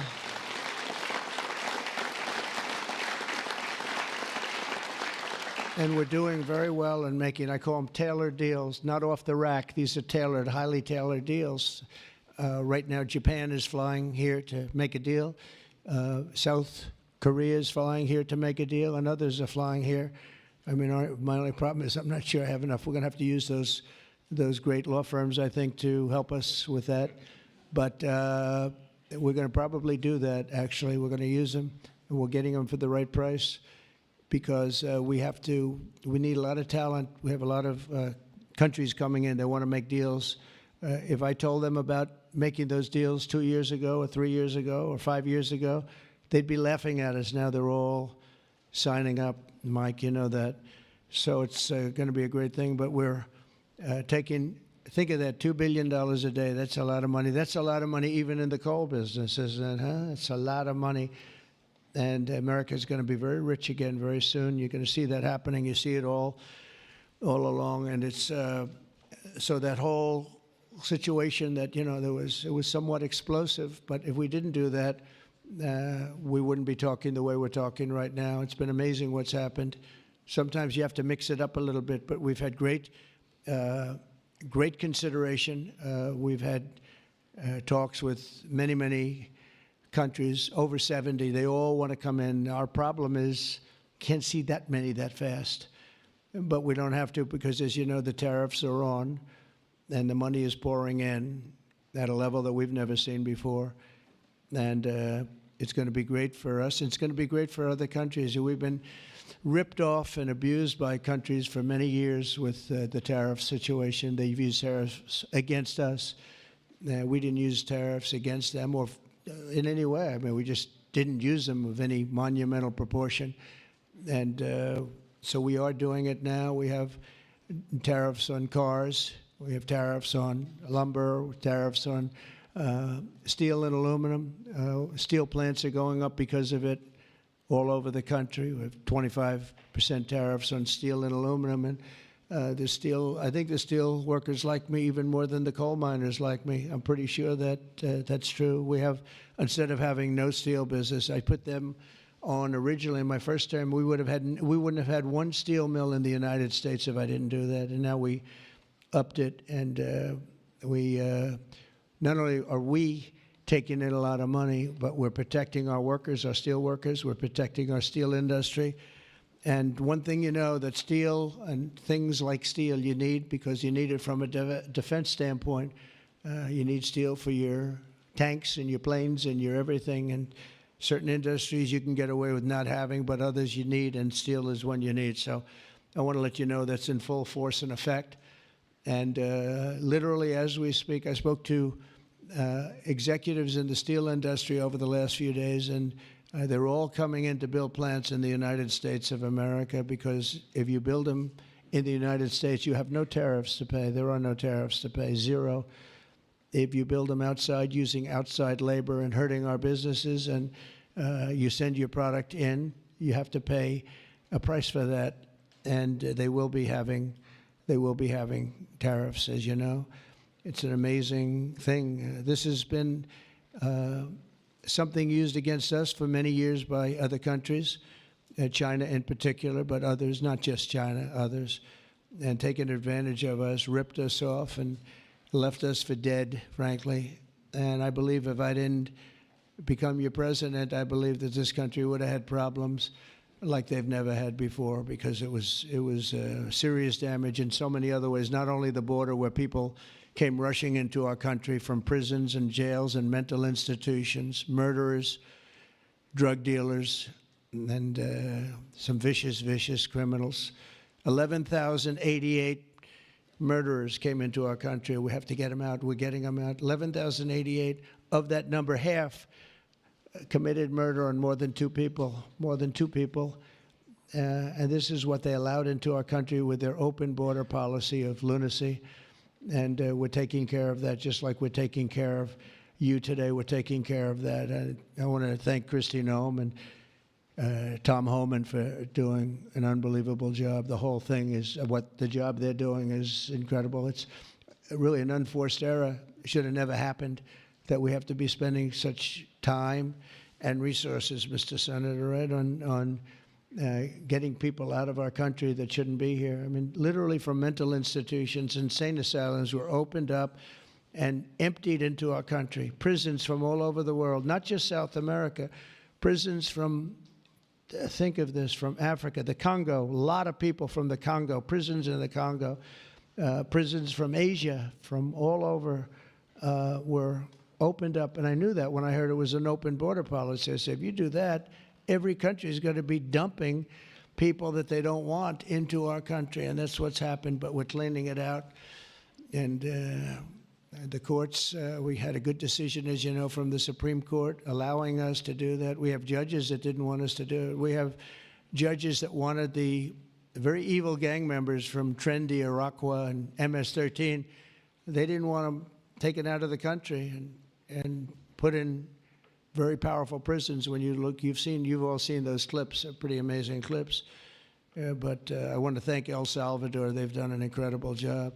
But we've been fortunately winning those cases. But we have judges that are out of control that say, oh, bring them back, bring them back. We don't want them back.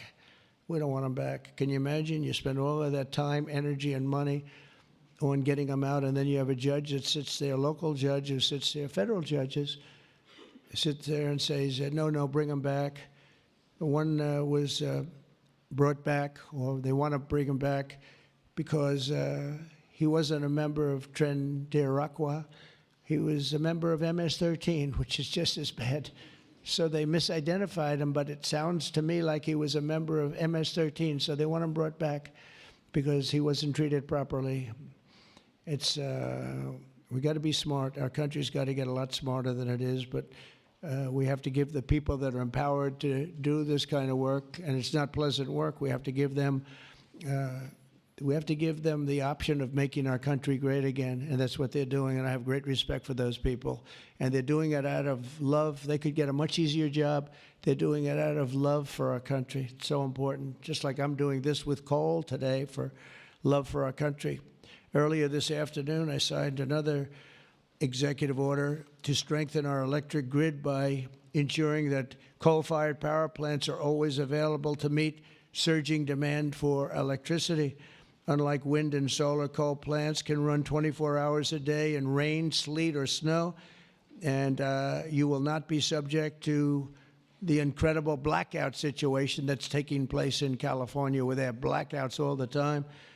It's an amazing thing with California. They have blackouts and brownouts at levels that nobody's ever seen before, and all they want to do is keep going the way they're going, and they're doing a very poor job. As you probably heard, I released billions of gallons of water going in from upstate California, from the most northern parts of California. Probably comes in from Canada to a certain extent. Thank you very much, Canada. We appreciate it. And I released it. It was being sent out to the Pacific Ocean. I've been working on Gavin and some of the politicians for years, and they didn't want to do that because they were protecting a smelt, a fish that was perhaps in trouble, but it's not unique to that area. And because of that, you had numbers, you had fires. Nobody's ever seen anything like what happened.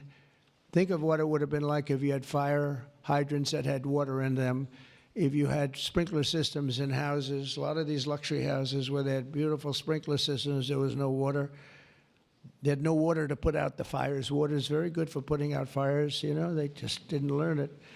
But we now have millions of gallons, billions actually, they say, of gallons of water pouring into California from the Pacific Northwest, I guess they would say, mostly Pacific Northwest, but other parts of the northern sections of California and beyond. And it's a beautiful thing to see. I saw a picture of it this morning. The water's just flowing down there. I said, why didn't they do this? I told them to do it. My first term, I said, do it. And I don't know. I think the second term is just more powerful. They do it. When I say do it, they do it, right? And we actually had to do some pretty strong things to get them to open it up. They had, think of this, they had all that water pouring out right into the Pacific. They had a big valve, like a giant valve as big as this room, and they turned the valve. Takes 1 day to turn it, and they face it toward the Pacific Ocean, and the water, all that was coming down, all millions and millions of gallons coming down, they put it into the Pacific Ocean, which for the Pacific Ocean is like a drop of water. But for California, it would have been unbelievable. So we did it. I'm very proud of the fact that we did it. We did that against a lot of heat and a lot of environmental nonsense.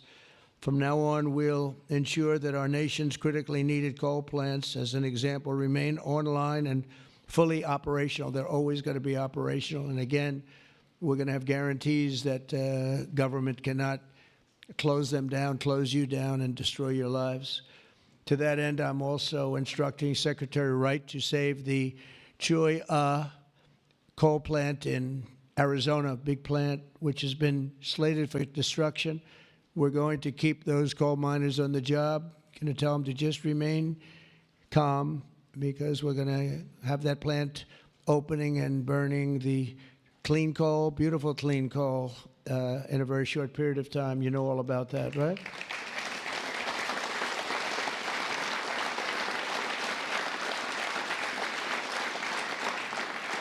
That's a big one. As part of our historic deregulatory efforts this afternoon, I'm also granting immediate relief to 47 companies operating 66 coal plants, very big ones all over the country, recusing and making them available for coal production almost in the immediate future, but we're going to be crushing Biden-era environmental restrictions. These are restrictions that made it impossible to do anything having to do, frankly, with energy, even beyond coal. It's really beyond even coal. We have clean air, we have clean water, and now we have clean coal. And at the same time, we're going to do other things and with other forms of technology and also energy, like our country has never really seen before and never been known to do before because of all sorts of restrictions having to do with the Green New Scam, which, by the way, was devised by somebody that never even studied.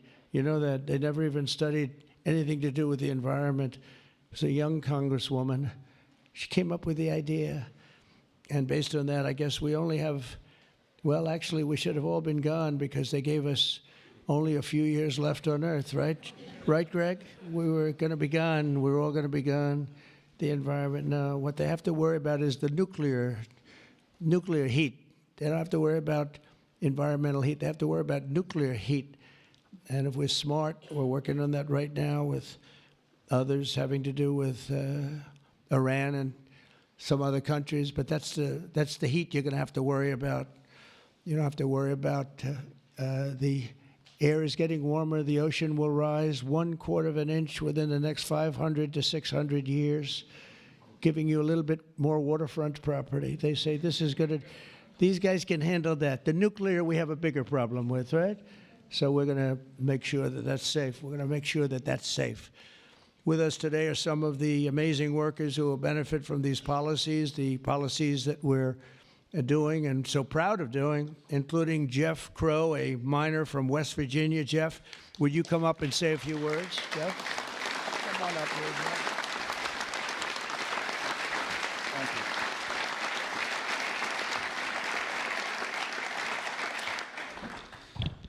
Good afternoon, Mr. President.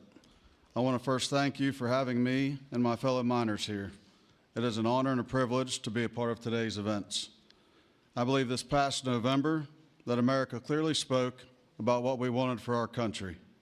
It is reassuring for Americans to have a president in office who will truly put the United States of America above all else. Thank you.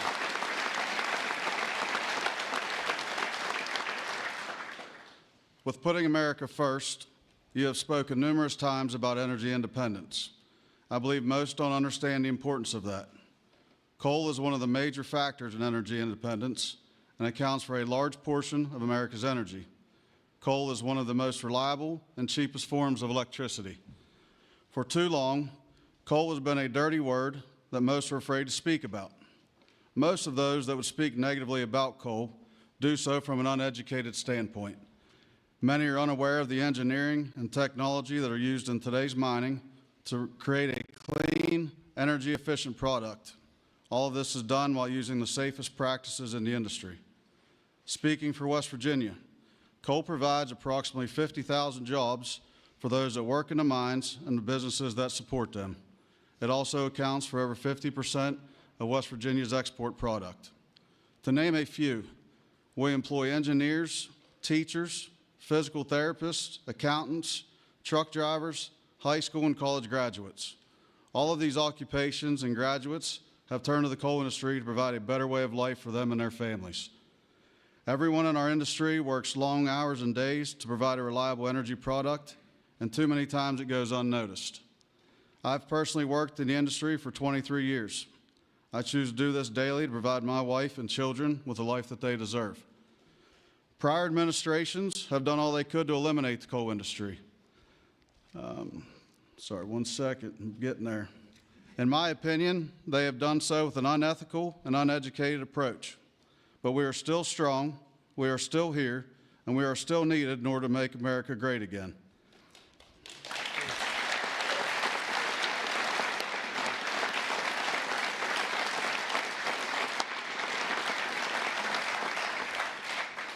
Having a president and an administration that understands the need and importance of coal is more than appreciated. It gives the industry a form of reassurance to know that we have a president in place that supports us. For my family, to the over 3,000 employees of ACNR, and for the coal companies, miners, and businesses throughout our great country that rely on the coal industry, we say thank you for your continued support.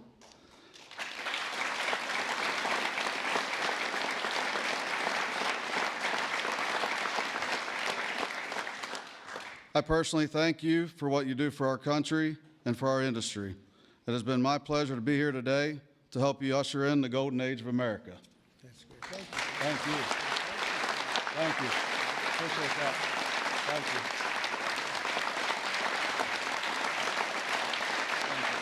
Thanks, sir.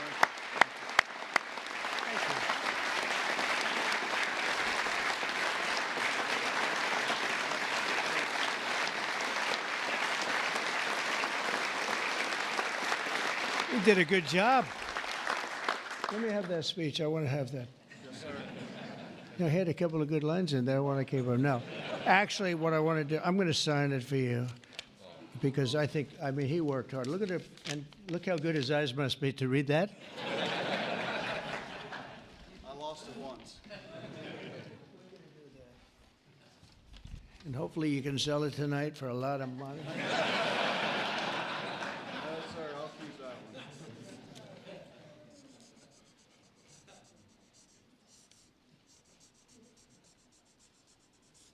That's great. Thank you very much.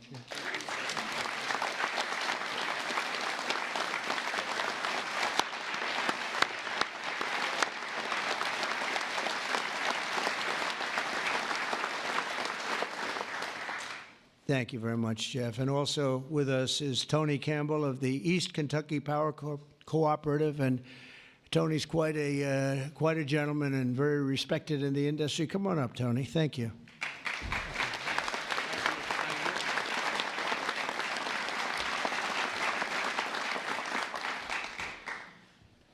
Mr. President, on behalf of East Kentucky Power Cooperative, the National Rural Electric Cooperative Association, and electric cooperatives across this America, thank you for your leadership to restore American energy dominance. Electric co-ops keep the lights on for 42 million Americans across 56% of the land mass. We are owned by the communities and businesses we serve and provide electricity to growing communities, new data centers, and manufacturing plants. Mr. President, electric co-ops are powering America, and we are proud to partner with you and your administration to power America into the future.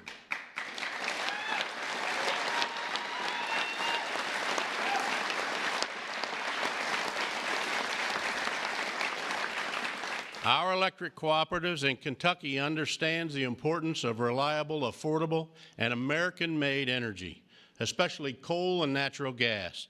Coal fuels most of the electricity generated by our cooperative. America must keep coal plants open and running to ensure reliable electricity when we need it most.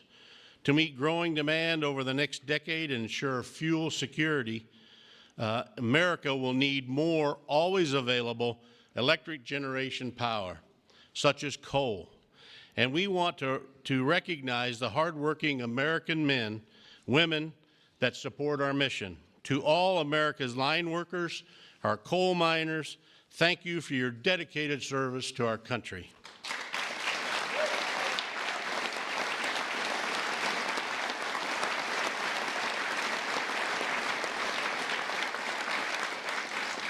Affordable and reliable electricity is the cornerstone of our economy, especially American manufacturing. However, too many government leaders have pushed policies that have made our electric grid significantly less reliable and our energy too expensive. That begins to change now.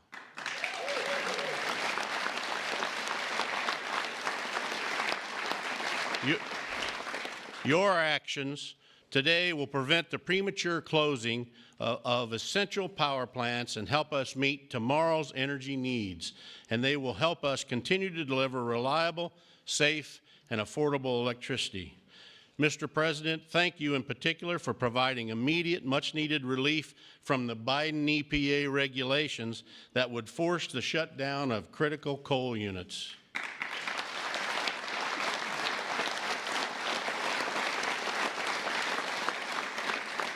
Finally, I want to say congratulations on the all-star energy team you've assembled. Electric co-ops have already been working with Secretaries Bergrum, Wright, and Rollins, and Administrator Zeldin, and we are excited for all we can accomplish together. Mr. President, thank you again for your actions today and for your support for the electric cooperatives as we work to keep the lights on in America. Thank you, Mr. President.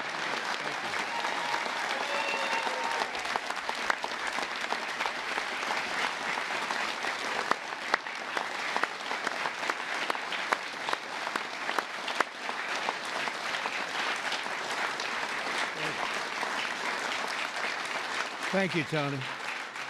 Thank you very much, Tony. Appreciate it. Every day under the Trump administration, we will continue to lower costs for American families, create jobs for American workers, and very importantly, unlock unlimited amounts of affordable American energy, including, as I said, and I'll say for the last time, beautiful, clean coal. Our country is blessed.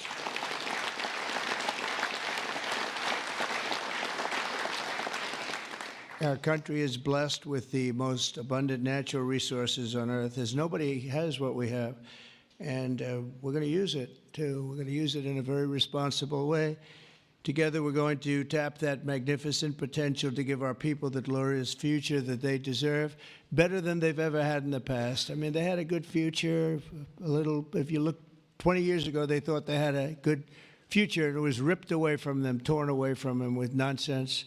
And we're not going to let that happen. This is going to be a glorious future for them. And I want to thank everybody for being here. And I want to thank you and you and you and that whole group and our senators, by the way, and our great congressmen and women for being here in such a large number, because you've been helping us make these decisions. These are big decisions, and this is a really big one. And this is one that's going to be, I think we're going to look back and with great pride at what we've done today, not just in putting people to work, but at really reawakening our country. And thank you very much, and thank you all for being here. Thank you very much. Thank you very much.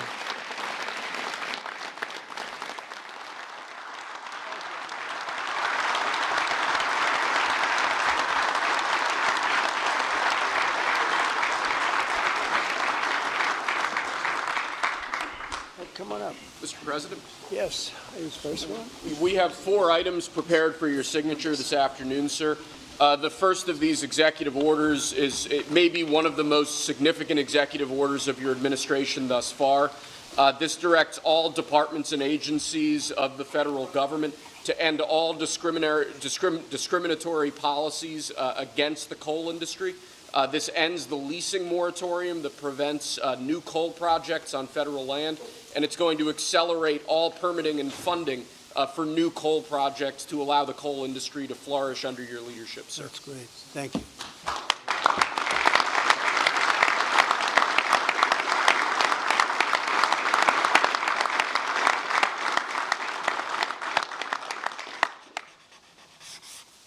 Okay.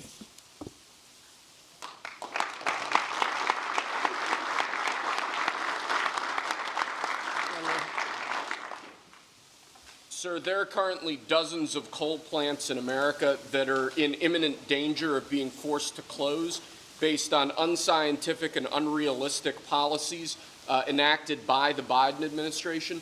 What we're going to do is essentially impose a moratorium on those policies taking effect to protect coal plants that are currently operating, to ensure that they're able to continue producing power and continue providing jobs to Americans in the coal industry. Right. Thank you very much.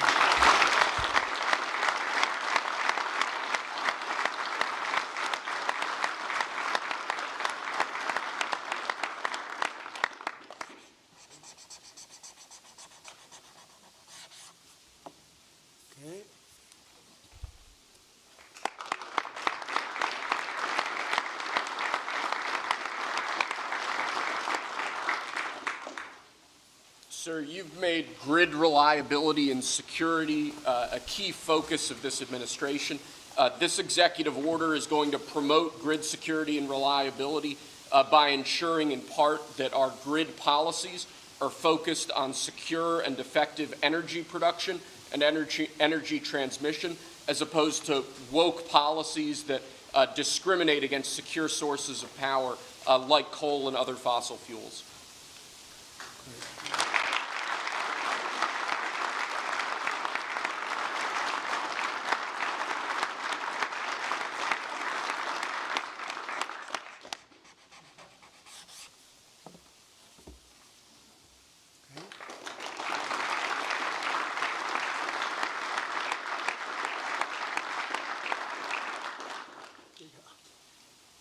Lastly, sir, one of the biggest problems we have in this space is Democrat states, radical leftist states, enacting policies and enacting an agenda that discriminates against coal, against secure sources of energy.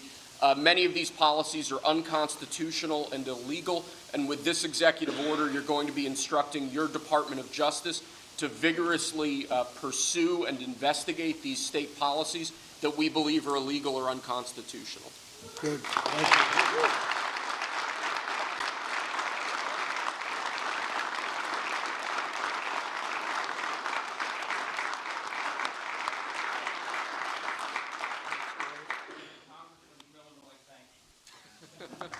Thank you very much. Great job. He went to Harvard when Harvard was good. It was a while ago.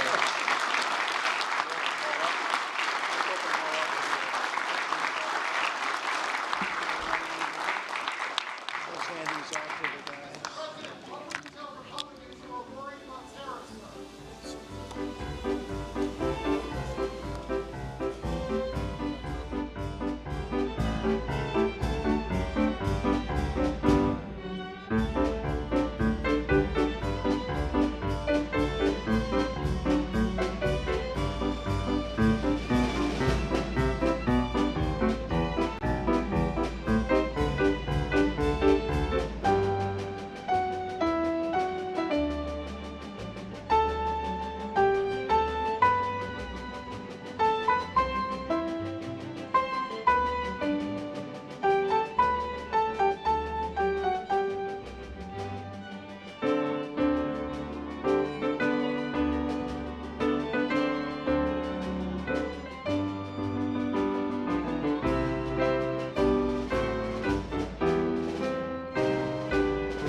It's a nice, friendly group. Lovely.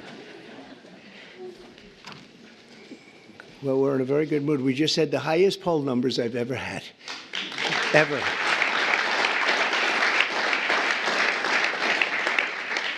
And actually a record for a Republican. Now, I don't know about have they checked the Democrats too, but we have a record so far for a Republican. Now, it's 4 weeks.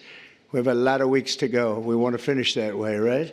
But I just wanted to thank everybody because you've been really amazing. The job you've done has been incredible in terms of this 4-week period. It's been a very somewhat historic 4 weeks, and we have a couple of things in the works. We're negotiating with Russia, Ukraine, trying to get that horrible situation over with. It's terrible. It's just so terrible. I see pictures that you fortunately don't get to see. You don't want to see them. And that is a killing field. You have young soldiers being killed, thousands a week, and we got to get it over with. It's bad for Russia, and it's bad for Ukraine, and it's bad for us on a humanitarian basis. I've had very good talks with Putin, and I've had not such good talks with Ukraine. They don't have any cards, but they play it tough. But we're not going to let this continue. This war is terrible. It would have never happened if I were president. But it did happen, so I got stuck with it, and the whole world is stuck with it. And right now you have a country that has its cities, they look like demolition sites. Those beautiful towers, those 1,000-year-old golden domes that were so beautiful, the most beautiful in the world, they say, they're all in smithereens. Millions of people are killed, I think far more people than anyone understands. And we have people that better get to the table and get it ended. Should have never happened. It would have never happened. But I'm delighted to welcome America's governors to the White House. You're amazing people. Even the Democrats are amazing people, some of you. And we've worked together. Actually, we work very well together. I can't think of anybody. There's one or two, yeah, that it doesn't work out so well, but that's sort of normal. But I do want to welcome you, and I want to let you know that anything I can do, I'm here. I'm here for you. And we can do a lot. I do want to say that I left a great place, North Carolina, and we're really working hard there since I've been in. For 4 weeks, we've done more than they've did in all of the period of time. And FEMA was a disaster. FEMA wasn't there. They didn't do the job. And it was a terrible, terrible situation. I've never seen anything like it. And then they actually, when they did get there, a very small group, they chose anybody with an American flag or the name Trump on the front of the house. They would sort of skip that house very nicely. And it was just a disaster. And we've done it the other way. And we're working with a very nice person that we've had good relationships, the newly elected Democrat governor, who's here, I assume, is he? Okay, thank you very much. We're working well together, very well together. And we're not using FEMA so much, but it doesn't matter as long as we get the job done. But the people are becoming very happy. So I want to thank you very much. Great job. But we are, and I'm of the opinion, I understand FEMA very well. We had a good situation with FEMA, but it was a very expensive thing to do. And I really believe when there's a natural disaster, a hurricane, a tornado, or whatever it may be, you're very capable people. It's called you fix it. You take care of it yourselves. You don't have to call some faraway state and have people planed in from areas that they have no idea. They come in from Alaska to help you in Florida. They say, boy, this is hot here. This is, by the time they figure it out, everything would have been fixed. It's not a good situation. It's very expensive. You spend at least twice as much. They don't negotiate. They go out and hire local contractors, and they have no idea who they are. And I'd rather have my governor from South Carolina, Henry. I'd rather have Ron. I'd rather have from Florida. I'd rather have, I could name just about everybody in this room. I'd rather have you do it. You'll save a lot of money. And we'll send the bills. We'll pay, I think, far less. We have to have you have a little bit of skin in the game. Otherwise, those bills will be much higher than they're supposed to be, especially with a couple of you in this room who I know will get bills that you wouldn't believe, record setters. But so I think 75-25 with the government, the federal government paying 75. And we'll go right through to probably either go through Commerce, maybe go through Marco, because Marco's very good with money. I don't think I'm going to give him to the environmental gentleman, Lee Zeldin here, because Lee's going to say, what's this all about, huh? They gave me this too. You have found some big stuff, by the way, some big fraud. You have, as he said, this one's not even explainable. We're talking about billions of dollars, so great job, Lee. Really, it's sad, but it's a great job you've done in a very short period of time. But I think Marco or Scott or Howard, and wherever Howard may be, we want to congratulate him. He did it was a great session. He got no Democrat votes. I thought he's been a Democrat all his life, and he got no Democrat votes. They all called him to apologize. And, honestly, that shouldn't be. But he got approved yesterday. But today I'm delighted to welcome America's governors to the White House, and I've known many of you for a long, long time. And this week we're forging even stronger bonds of cooperation to better serve the American people. I also want to thank the members of my cabinet who have joined us for this meeting, and they really have gone right off the bat. And I also want to thank Senator Thune, because I'm hearing we set a record on approvals. And I was screaming, I thought it was going so slowly. I think we have a record. So I apologize to anybody I screamed at. But no, it was announced this morning. I think we had a record for the number of positions, so that's great. And they're great people. So I'll begin by introducing Secretary of State Marco Rubio. He scares me because he got 99 votes. So that's either unbelievably good, because he's an incredible diplomat and therefore he's Secretary of State, and you couldn't have picked it. Or I'm a little nervous about you, Marco. And the only vote he didn't get was our Vice President, who couldn't vote because he had just left. So you got 100%. But it really says something. I think it says working together. It's an amazing tribute, I think. I'll let you know about it. I'll let you know about it in about 2 years, everybody. Marco's been great, and he's been in some big meetings with people at the highest level of states that we would say, states meaning other countries, that we would have said wouldn't have dealt so well, but they're dealing very well. You have a great group of people with Steve Witkoff and Michael Waltz, and we're making amazing progress. I mean, we've made more progress on that situation, which is Ukraine, than they have in 3 years. Again, it's so sad that it began, but we're also working very hard in the Middle East. Another one that wouldn't have happened, we would never have had, you wouldn't have had October 7th. They had no money, Iran was broke. We had sanctions up on Iran that nobody's ever seen before. They were literally broke, and they were not giving any money to Hezbollah, to Hamas. And how about Hamas yesterday with the babies? How about that? You know, we're going to take that. We're going to continue to take that. I don't think so. But I want to just thank you, Marco, for doing a great job, and Scott, you also. Scott went all the way to Ukraine. I said, don't do it. That's why they have telephones. But look, it's always better to meet in person.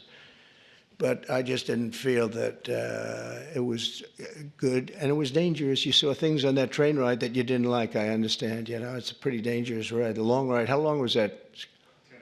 10 hours. 10-hour ride? That's after you get there.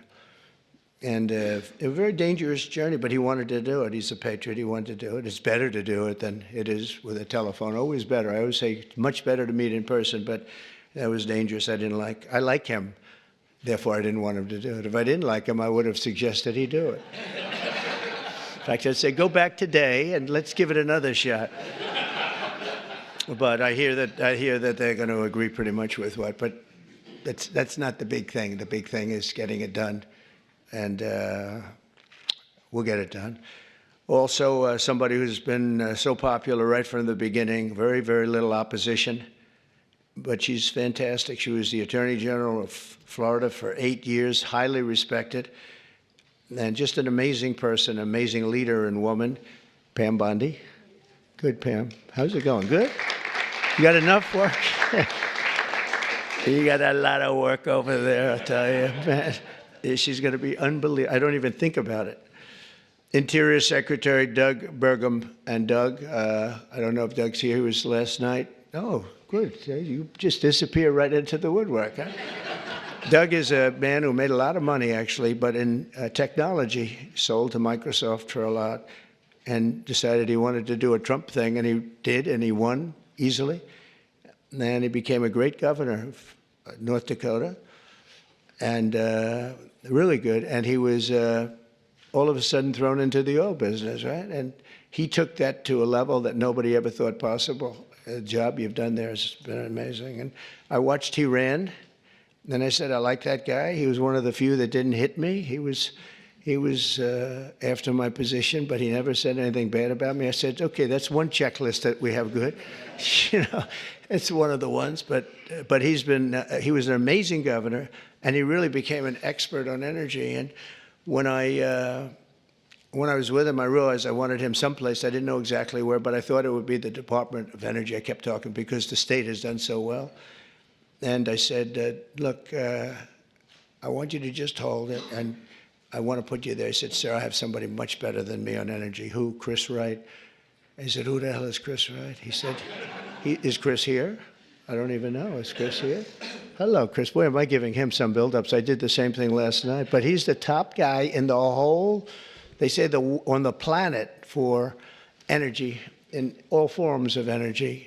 Even clean, beautiful coal that we're going to be using like Germany does now. They're opening up a plant a week. And they're opening up in China more than, somebody told me, 2 plants a week, you know, but we're supposed to use the wind, which doesn't work from a practical standpoint. But I just want to welcome you because you had the greatest man. When he said, you're probably the only man, because I know Doug, he's got a big ego. And You're the only man I've actually heard him say something. He said, he's so much better than me on energy, he's better than anybody. And so we made a move, and you gave up a tremendous position to do this. And we want to thank you, but we have to get going, because when we bring the energy costs down, we have more energy than anybody in the world. We just didn't use it. Can you imagine? Biden set us up in Venezuela instead of taking ours, so that we go to Venezuela where they'd have very heavy stuff, and we have the best stuff in the world. We have more liquid gold, and it's really great liquid gold too. We have more under our feet than anybody else. But we went to Venezuela to buy oil instead of taking it from our own land and, drilling a little hole in the ground. About, how big is that hole? About a foot? About a foot, yeah. We drill a little tiny hole, and we could have taken it instead of all of the problems. And then we've made Venezuela strong again. They've given them a lot of money. They never thought they were going to have so much money, and all the people are leaving. So you're going to have one guy sitting there with a lot of oil under his feet. That's not a good situation, but we're having talks about that whole mess. What a mess. That was another one that was done. He was ready to quit. He was going to be out. Marco, you know that better than anybody. Marco's been very staunch against what took place there. And we were going to have that in any form we wanted it. But Biden made them strong. It was the worst administration in history, and I say that with a lot of Democrats, but I think you believe it too. You can't say it, but you believe it. But I just want to thank you, and if you get those prices down, that's what caused inflation, the energy. I mean, the spending, but I think even more so the energy. The energy went up. They stopped the oil leases. They stopped a lot of things that we were doing, and then they went back to what we were doing as much as they could because the prices were going through the roof. Remember that initial surge? It was brutal. And they went back. They let any rig that we had up just drill, and they ended up doing similar numbers, but we wouldn't have been at those numbers. We would have been double or triple those numbers. Those were from years ago. But energy caused our problem. But I just want to thank you for recommending him. And what we've done is he's the head of Department of Energy. He's Department of the Interior. And it's really screwy because the Department of the Interior has all the energy other than some nuclear energy that you're in charge of. But he has all the energy, has all the land, all the great places, best. We have more than any other country in the world. And he's in charge of it. The problem is he can't drill. And he drills, but he has no land. So what do? We said, I have an idea, let's merge them. So we merged them intellectually. I don't know if we did it legally, but we did it intellectually. So now he gives up the land and he gives up the drillers, and you're going crazy, right? You're going wild, and you'll do it beautifully, environmentally well, Lee, we'll make sure. But we have a lot of things, but we had a merge. I always wondered, why doesn't the Energy Department do more? And they didn't do more because they don't have any energy. It's the craziest thing I've ever seen. We'll probably have to make maybe even a change in that, somehow merge them or do something, because it's pretty tremendous what you're going to be able to do. Agricultural Secretary Brooke Rollins, who's so fantastic, and she's been at the head of so many different things and loyal from the beginning. She even opened up when we had a rather shocking defeat. She opened up we call it an institute. I've never seen anybody raise money like her. She raised hundreds of millions of dollars on this fabulous thing. But I said, look, we want to win another race because I think it's really important to win twice. And I won 3 times, if you think about it. So but it's only the Republicans smile when I say it happens to be true. But Brooke has been amazing, and it was really tough because this last election, I go to a person and say, sir, I just gave you $10 million. Oh, where did you give it to? I gave it to Brooke. You gave it to Brooke. She's spending it on policy. We don't have to worry about policy. We have to worry about getting elected, right? But Brooke is fantastic, and she's done such a good job, and she's Make America Great Again, top of the line, right? And she's going to, and what I didn't know, and as soon as I found out, I said, that's that. She studied, that's what she studied, agriculture. She knows everything about it, and she's going to be a fantastic secretary, and you'll do something with the eggs, because I'm hearing so much about eggs. You'll figure it out. You got to figure something out fast. But and we inherited all of the problems. At some point, a few months down the road, we won't be able to say it's so much us. But the big things, really, we can blame other people for, to allow criminals into our country at levels that nobody's ever seen before, to allow people from jails to have countries from all over the world be allowed to empty jails into an open border. They emptied jails and prisons, mental institutions, insane asylum, gang members, drug lords, drug people, people on drugs, people that are very sick. They allowed them to come into our country totally unchecked, unvetted. And right now we have a great gentleman, Tom Homan, who's doing an unbelievable job, and Kristi Noem. They're doing a great job, but it's something we should have never had to be done. And you see the levels of crime that these are serious. They make our criminals look nice, I'll tell you. That's the only thing we get out of it. Our criminals are very nice people by comparison. These are seriously tough people. The various gangs, whether it's MS-13 or the Venezuelan gangs, they're as tough as nobody's ever seen toughness like this. Secretary of Health and Human Services, nobody knows this particular gentleman. He sailed right through. I thought he'd get a lot of, I said, well, he's going to get a lot of Democrat votes, Ron. I said, he's going to be an easy one, right? I told Ron DeSantis, I said, this one's going to be so easy. He's going to get all those Democrat votes. I don't know. You thank goodness for the Republicans, right? Robert F. Kennedy Jr. And where is Bobby? Where is Bobby? So congratulations. Was that as easy as you thought? Just quit. Well, in the end, they all voted for him. He did pretty well. You got through. But, we have one stat that I quote, the autism stat. And you hear different numbers, but it's thousands. They say between 10 and 20,000. So if you go back 15 years ago, we had like nobody. It was 1 in 20,000. Now we have 1 in 34. Is that right? 34. So 34 or 36 kids have autism.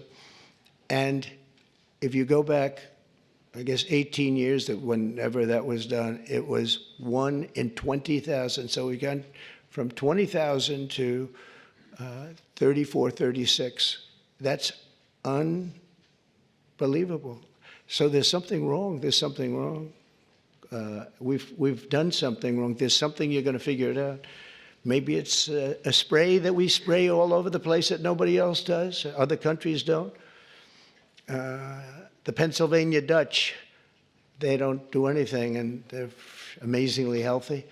And he understands. He's working with Dr. Oz, who's a really smart guy. I know him very well. And those two guys are going to figure it out. And they're also going to figure out why in the United States we pay $1,300 for a drug, one that we were talking about, and in London they pay, literally they pay $200, even less.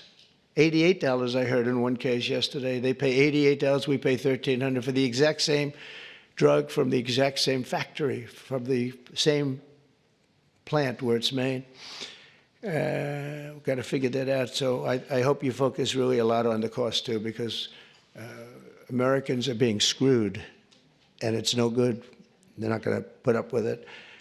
Secretary of Housing and Urban Development, another one I know very well. He's going to be fantastic, Scott Turner. So, Scott, congratulations. Man, oh, man, you are something. He got up and we had a great meeting yesterday, right? He got up and spoke. He's a good speaker, that one.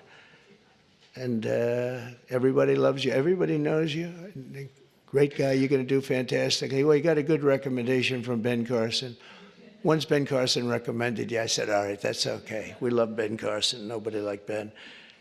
Secretary of Energy, I introduced, Chris Wright, and Secretary of Veterans Affairs, Doug Collins. I know Doug so well. Oh, where's Doug? Where's Doug? That voice during the Mueller hearings, that beautiful voice. Do you know, remember the catastrophe that every Democrat remembers this, when Mueller went to testify? This was not a good situation. That's where it all ended, Pam, when he didn't know anything about anything. And Doug said, you don't know what we're talking about, do you? No. This was not a good day for them, but it was a good day for justice, I can tell you that, for fair justice. EPA Administrator Lee Zeldin, he ran for governor of New York. In theory, you have no chance, but actually He almost won. It was a fantastic run, amazing run. And he's very smart. He was a congressman. He was fantastic on the hoax, the various hoaxes I had. I had a lot of hoaxes, so many I don't want to name them all. We don't have enough time. But he was always very strong, great lawyer, tremendous lawyer, and also a big believer in the environment and keeping it good and clean and healthy. And I just want to thank you for the job. And the only thing I ask is that you go speedily, because, you know, a lot of people use the whole process, the environmental impact process, to delay projects. We just want them to go quickly.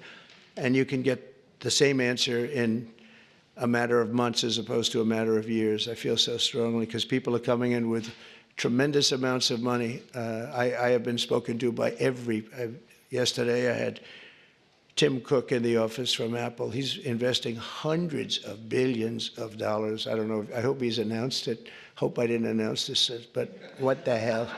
All I do is tell the truth. That's what he told me. Now he has to do it, right? So it's so good. But he's investing hundreds of billions of dollars, and others too. We're going to have a lot of chip makers coming in, a lot of automakers coming in. They stopped 2 plants in Mexico. They were under construction, starting construction. They just stopped them. They're going to build here instead because they don't want to pay the tariffs. The tariffs are amazing. It's good. I got myself in a lot of trouble. I said it's my favorite word in the dictionary, the word tariff. It's such a beautiful word. And the fake news killed me. They said, what about love? What about God? What about family? And they said, I'm in trouble. I said, so now it's my 4th favorite word. I say, love, God, family.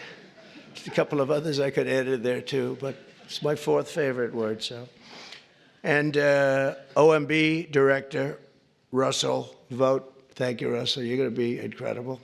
I know he took some hits, but I know how good he is, how honest he is, and he's fantastic with the numbers. And you're seeing these numbers coming out with the theft, right?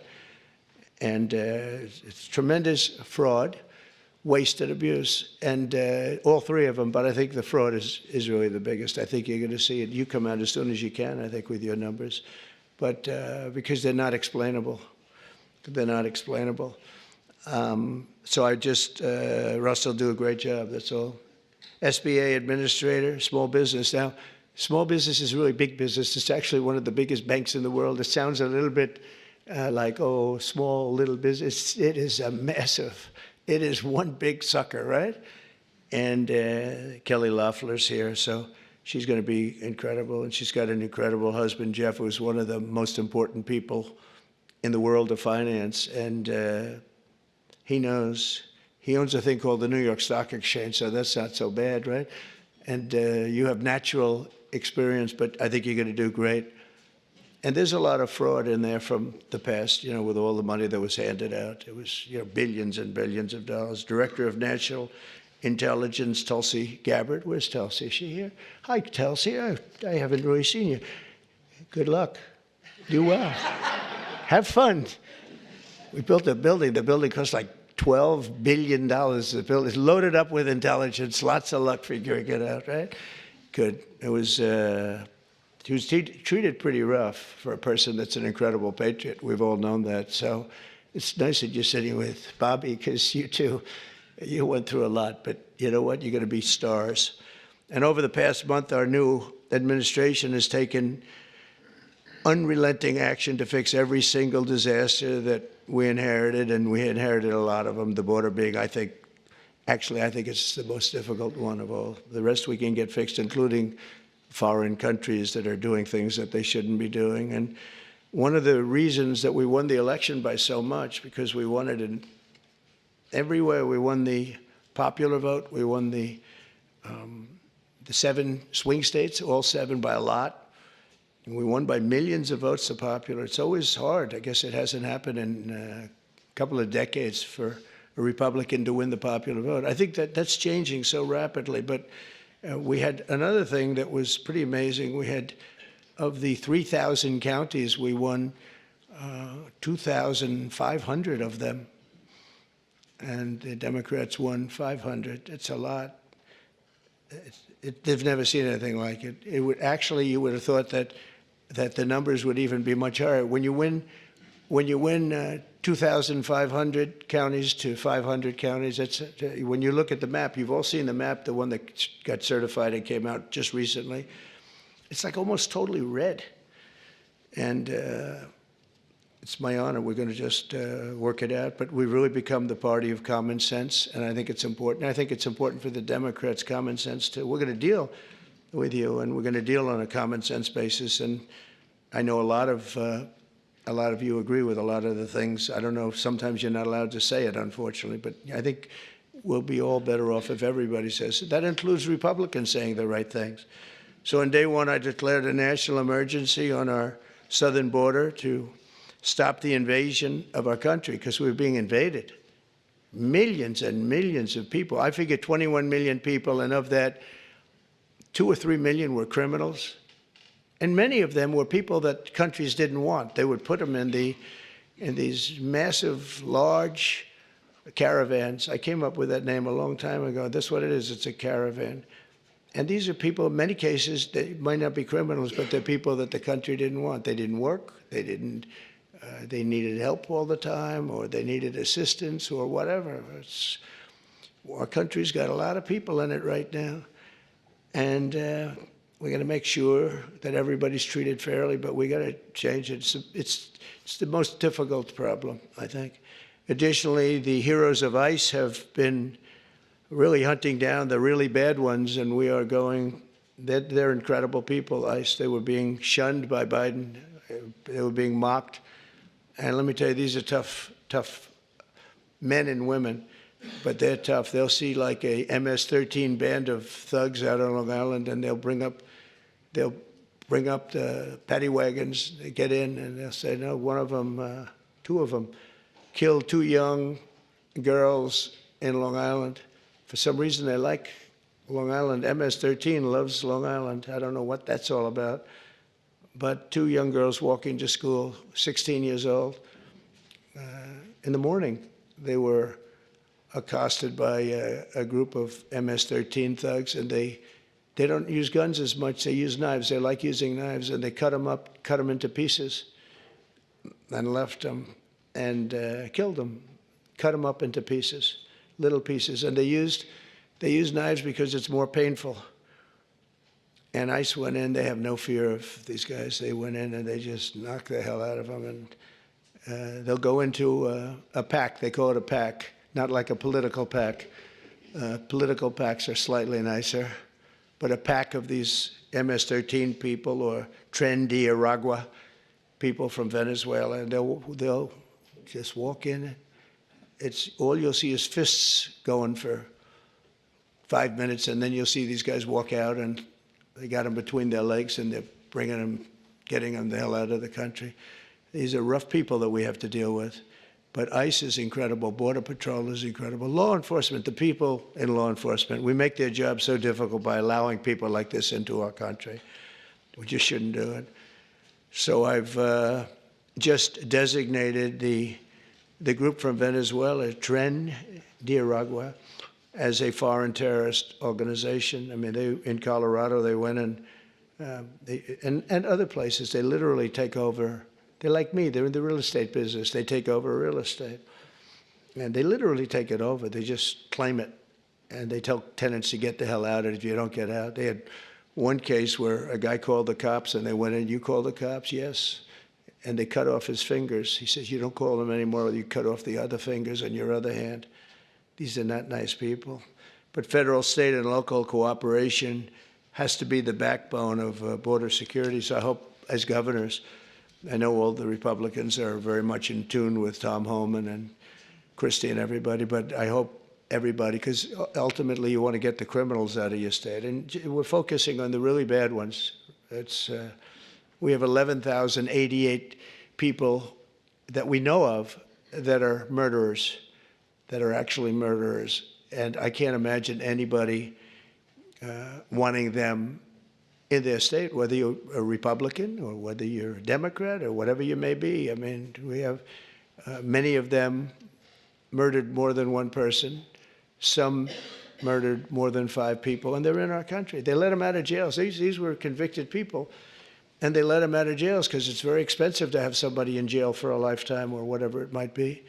And they brought them in here. The American people expect every city and state to fully honor ICE detainer requests, and we hope they can, and to ensure the safe transfer of criminal aliens into federal custody for immediate removal from our country. You know, many of the countries said, we're not ever going to let them back. Under the Biden administration, I remember it's Venezuela. He's a tough guy. And others, they said, we're not letting them back. They're out of here, and you'll never bring them back. They're not coming into this country. And Biden said, oh, we can't bring them back. They won't take them. Well, we took them. And every single country now, you saw it with Colombia, you saw it with Venezuela. In fact, they actually offered to send planes to pick them up, and they'll pick them up so that we don't have to go through the expense of sending a plane. Is that correct, Marco? Even Marco couldn't believe that one. But they literally are sending planes to pick up these people. And they're rough people, and they're picking them up, and they're putting them in the planes. There's no excuse for any state attempting to aid and abet dangerous criminals, killers, drug dealers, really bad people who are violating federal law and violating the law by being in our country. To inflation, I declared a national energy emergency, and we had to do that. One of the things we've done is by doing that, we can go very quickly. You know, a lot of companies are coming in, but they need tremendous electricity, amounts of electricity. Who would have thought, Doug, right? But they need more electricity for AI than we have right now in the country. In other words, we have electricity now for the whole country. They need that just for that one industry. So they're coming in with, and we're going to be leading. We're now leading on that. We've really opened it up, and I hope it's good. But we opened it up, and we're leading China by a lot. But China's giving them tremendous electricity because they do whatever they want to do. But we're working with Lee. And I've told these people they're going to spend hundreds of billions, trillions of dollars, actually. So I need double the energy that we have right now, and even more than that, from what I'm understanding, which is hard to believe. In other words, take every car, everything, every building. We need, whatever it is, 100% of the energy. We need that amount just to be in the #1 position. And we need really more than that to really dominate, which I think we'll be dominating. But I told them, and they can't believe it.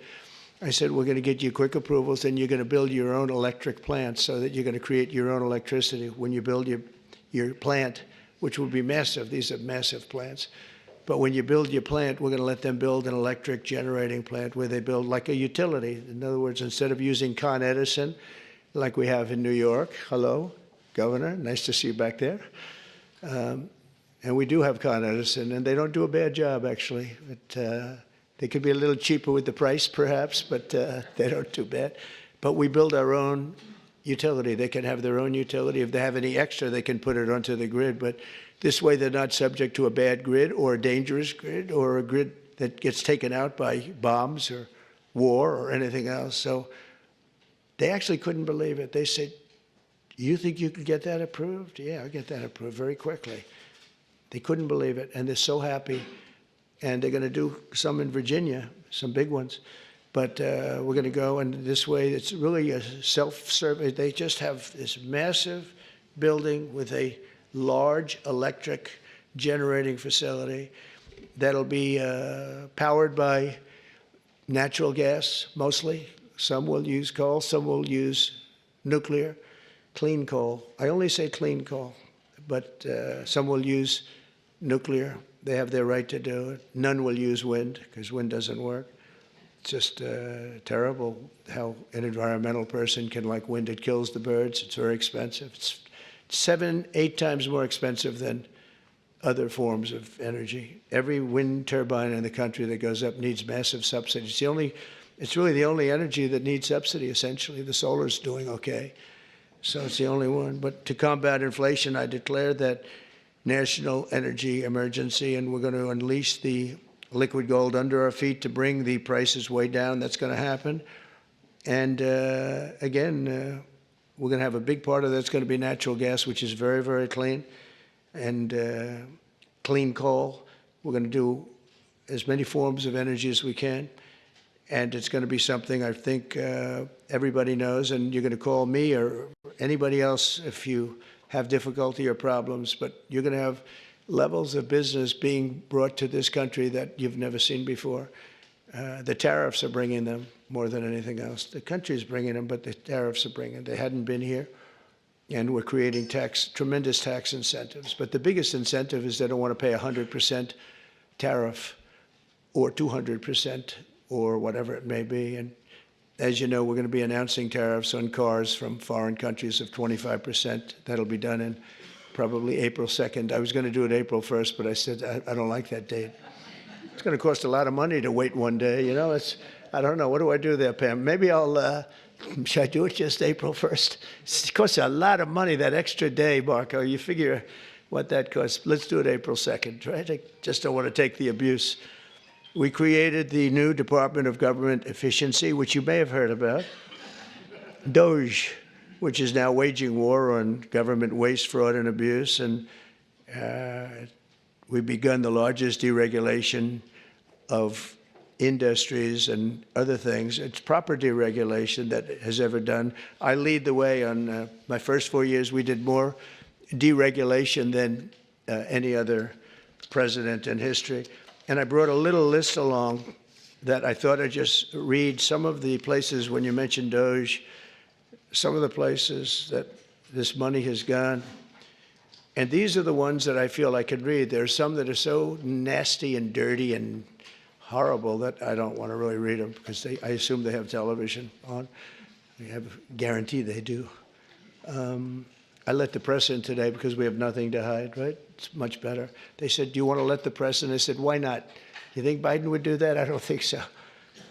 $520 million was given for a consultant to do ESG, that's environmental, social, and governance investments in Africa. $520 million, $25 million to promote biodiversity, conservation, and social responsibility behavior in the country of Colombia. $25 million, $40 million to improve the social and economic inclusion of sedentary migrants. They have no place in particular they were thinking of. There is no location. The money was sent out, but they have no idea where it's going. $42 million for social and behavior changes in Uganda, and $10 million for Mozambique medical male circumcision. People that want to be, or have to be circumcised in Mozambique. $14 million for improving public procurement in Serbia. $486 million to a consortium for elections and political process strengthening, which $22 million was for inclusive participatory political process in Moldova, and $21 million going to my friend, Prime Minister Modi in India, for voter turnout. We're giving $21 million for voter turnout in India. What about us? I want voter turnout too, Governor. $29 million to strengthen the political landscape in Bangladesh. Went to a firm that nobody ever heard of. Got $29 million. They got a check. Can you imagine you have a little firm, you get 10,000 here, 10,000 there. And then we get $29 million from the United States government. There are 2 people working in that firm. 2 people. I think they're very happy. They're very rich. They'll be on the cover of a very good business magazine pretty soon for being great scammers.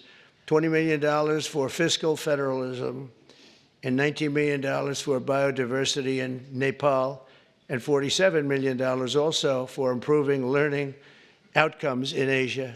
Asia got a lot of money. $50 million plus another $50 million for condoms for Hamas.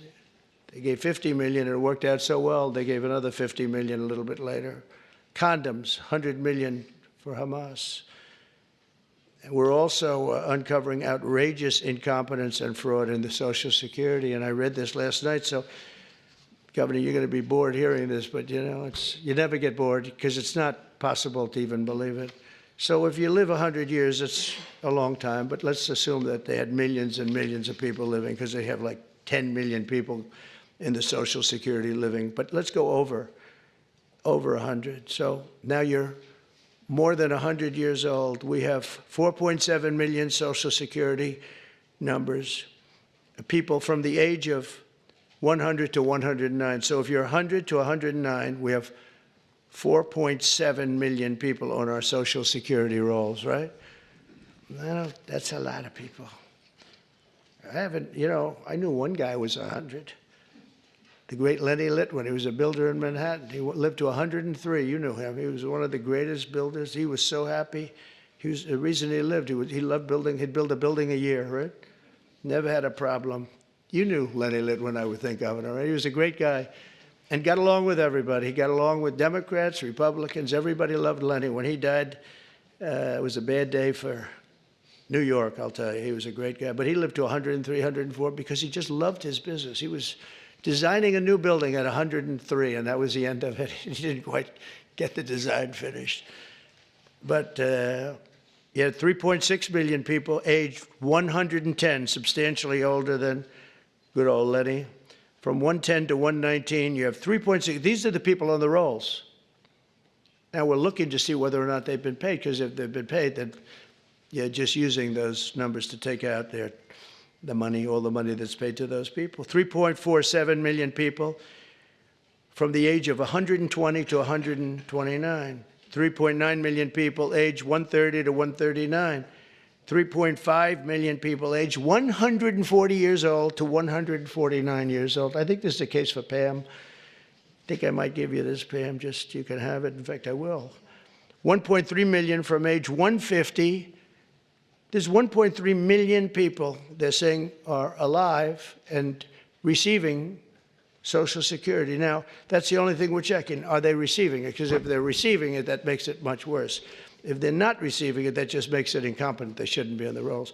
And the only thing good about this is that when we take all these people off the rolls, and we have tremendous fraud underneath, people that are 80 and 60 and 50 and everything else, but this is really incredible. 1.3 million from 150 to 159, and over 130,000 people are on the rolls of Social Security over the age of 160 years old, including 1,039 people between the ages of 220 and 229. So we have, think of that, we have 1,039 people who are 220 years old to 229. We have one person at 240 years old, and here's the beauty of them all. We have one person at 360, which is strange because the country is 250. So it's been there 110 years older than the country. Here, Pam, you better take a look at this. That's much better for you than for me. Now the question is, are they getting paid? Because somebody maybe is getting paid. Yeah, I have a feeling you were. I said, what a convenient thing. This is so nice. We created this department, DOGE, and the kind of numbers are incredible. It could be $500 billion, but it could be $1 trillion. It could be even $1.5 trillion. We're going to find out. I mean, I'm actually going with Elon, and Elon is doing a really good job. And I said, who are these people that travel? We call them the Dogers. And I said, what are they? He said, they're generally young people with extremely high IQs who are very good with computers, because you have to be good with computers. So when one of these scammers talks and tries to tell them why it's perfect, they said, no, it doesn't work that way. You know, it's very hard to talk them out of something when they have you. But we're actually going to Fort Knox because I want to see, do we have the gold? Do we still have whatever it is, tons of gold? I hope we do. Wouldn't that be disappointing? Fort Knox. You grow up hearing about Fort Knox. You can't get in. You can't even see it. Nobody sees it. You go there and the place is dry. Would that be terrible? There's another one. Maybe you should go with us to that one. But we're going to go in there pretty soon. They're going to open the doors to Fort Knox. If any governor would like to go with us, we'll go. Do you want to go with us on that one, Ron? That could be good. Could be interesting. Can you imagine if we open it up and there's no gold? Well, I think there will be. For one reason, it's really heavy. You know, you steal or borrow gold, you got to be strong. So it's not like other things. But we're looking at everything. We have the largest deregulation campaign in history, and we are, again, I did more than anybody, but this blows it away. And for one, every time we put in a new regulation, we're not allowed to put it in unless we terminate 10 old regulations. So it's 1 in 10. We did 1 in 7 in my last administration. And the problem is some of them were put back, foolishly put back. There was no reason for them. So if you truly want a turbocharged economy, you have to do that, and you have to get rid of the regulations. I think one of the reasons we were, I mean, before COVID, and we did a great job with COVID and it was a hell of a thing for all of us, everybody here. But some countries will actually never recover for what they went through. But we ended up giving back. When we turned over the reins, the stock market was higher than just previous to COVID coming in, which was an amazing achievement. But we were, just prior to that, I would never forget, I was sitting down with 2 consultants, the 2 great pollsters. They said, "Sir, this economy is so good. We're the greatest economy in the history of the world. We were doubling up China. I was also charging China hundreds of billions of dollars in tariffs, which no president charged them anything, but they were killing us. But we were beating everybody. Everybody said that in 2018, China was going to overtake us as the biggest economy in the world. And by the time I got finished, we were so much bigger than China, and we still are now. But another 4 years like we had just passed, you will have China being much bigger than you. There's no reason. If we have a smart president, there's no way that they should ever be able to catch us. But this pollster said to me, "Sir, if Abraham Lincoln and George Washington came back from the dead and they ran as president and vice president, they'd never be able to beat you." I said, "Thank you very much." The next day I go into my office and a group of scientists are sitting there. "Sir, we'd like to tell you there's something very bad happening in China. There's dead bodies all over the place." And that's the first time I heard the word pandemic in a long time. And that's where it started. And you know where they were? All around the Wuhan lab. That's why from day one, I was saying they had little slits like this. You saw them from the air, from space.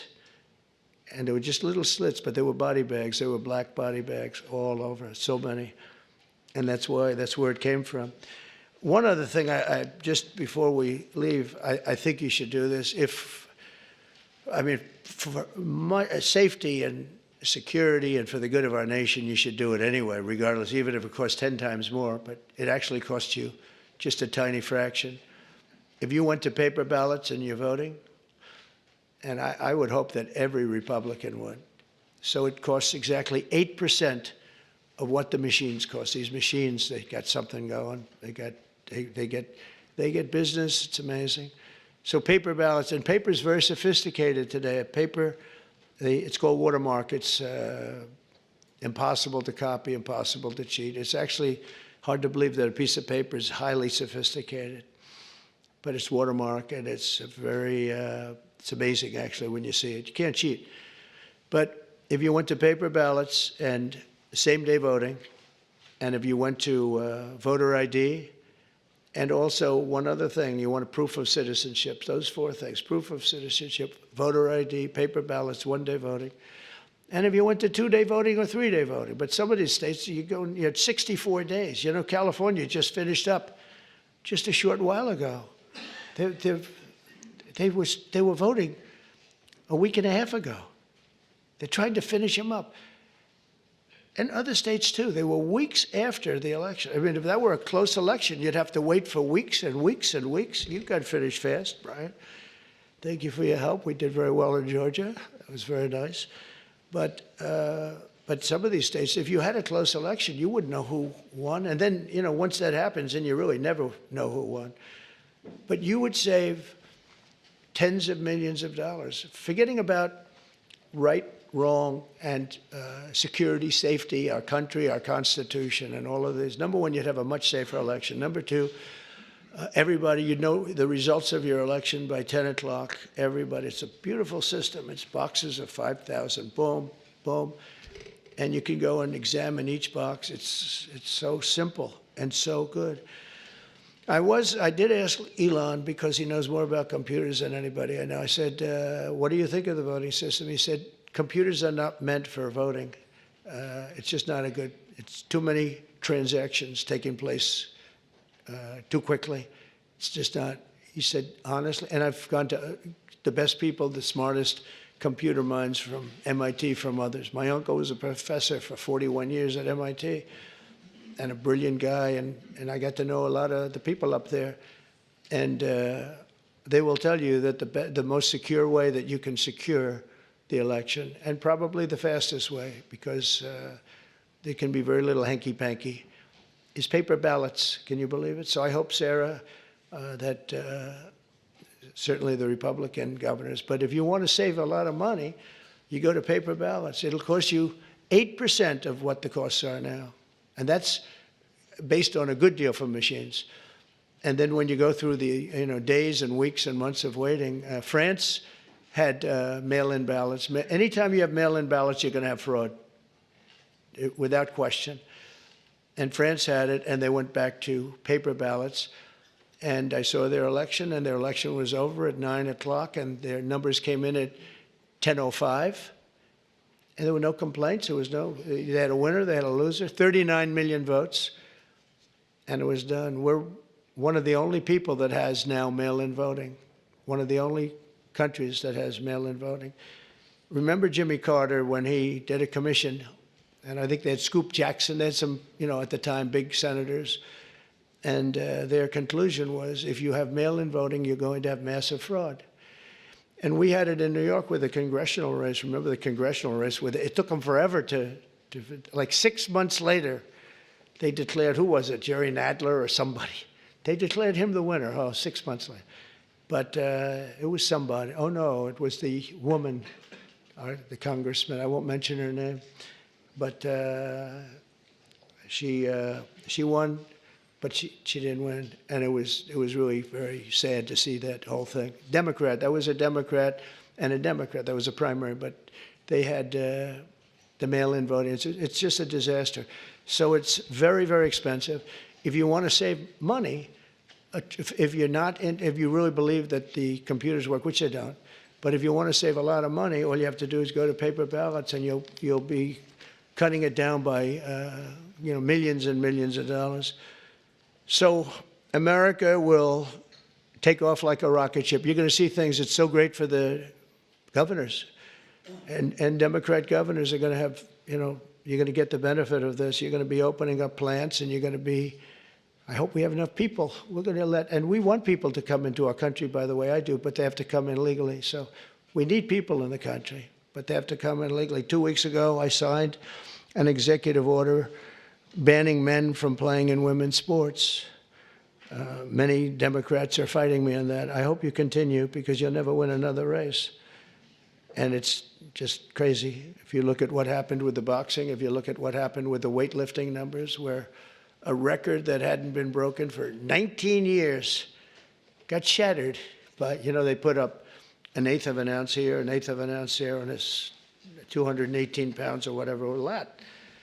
And hadn't been broken in 19 years. And then a guy walks up who transitioned.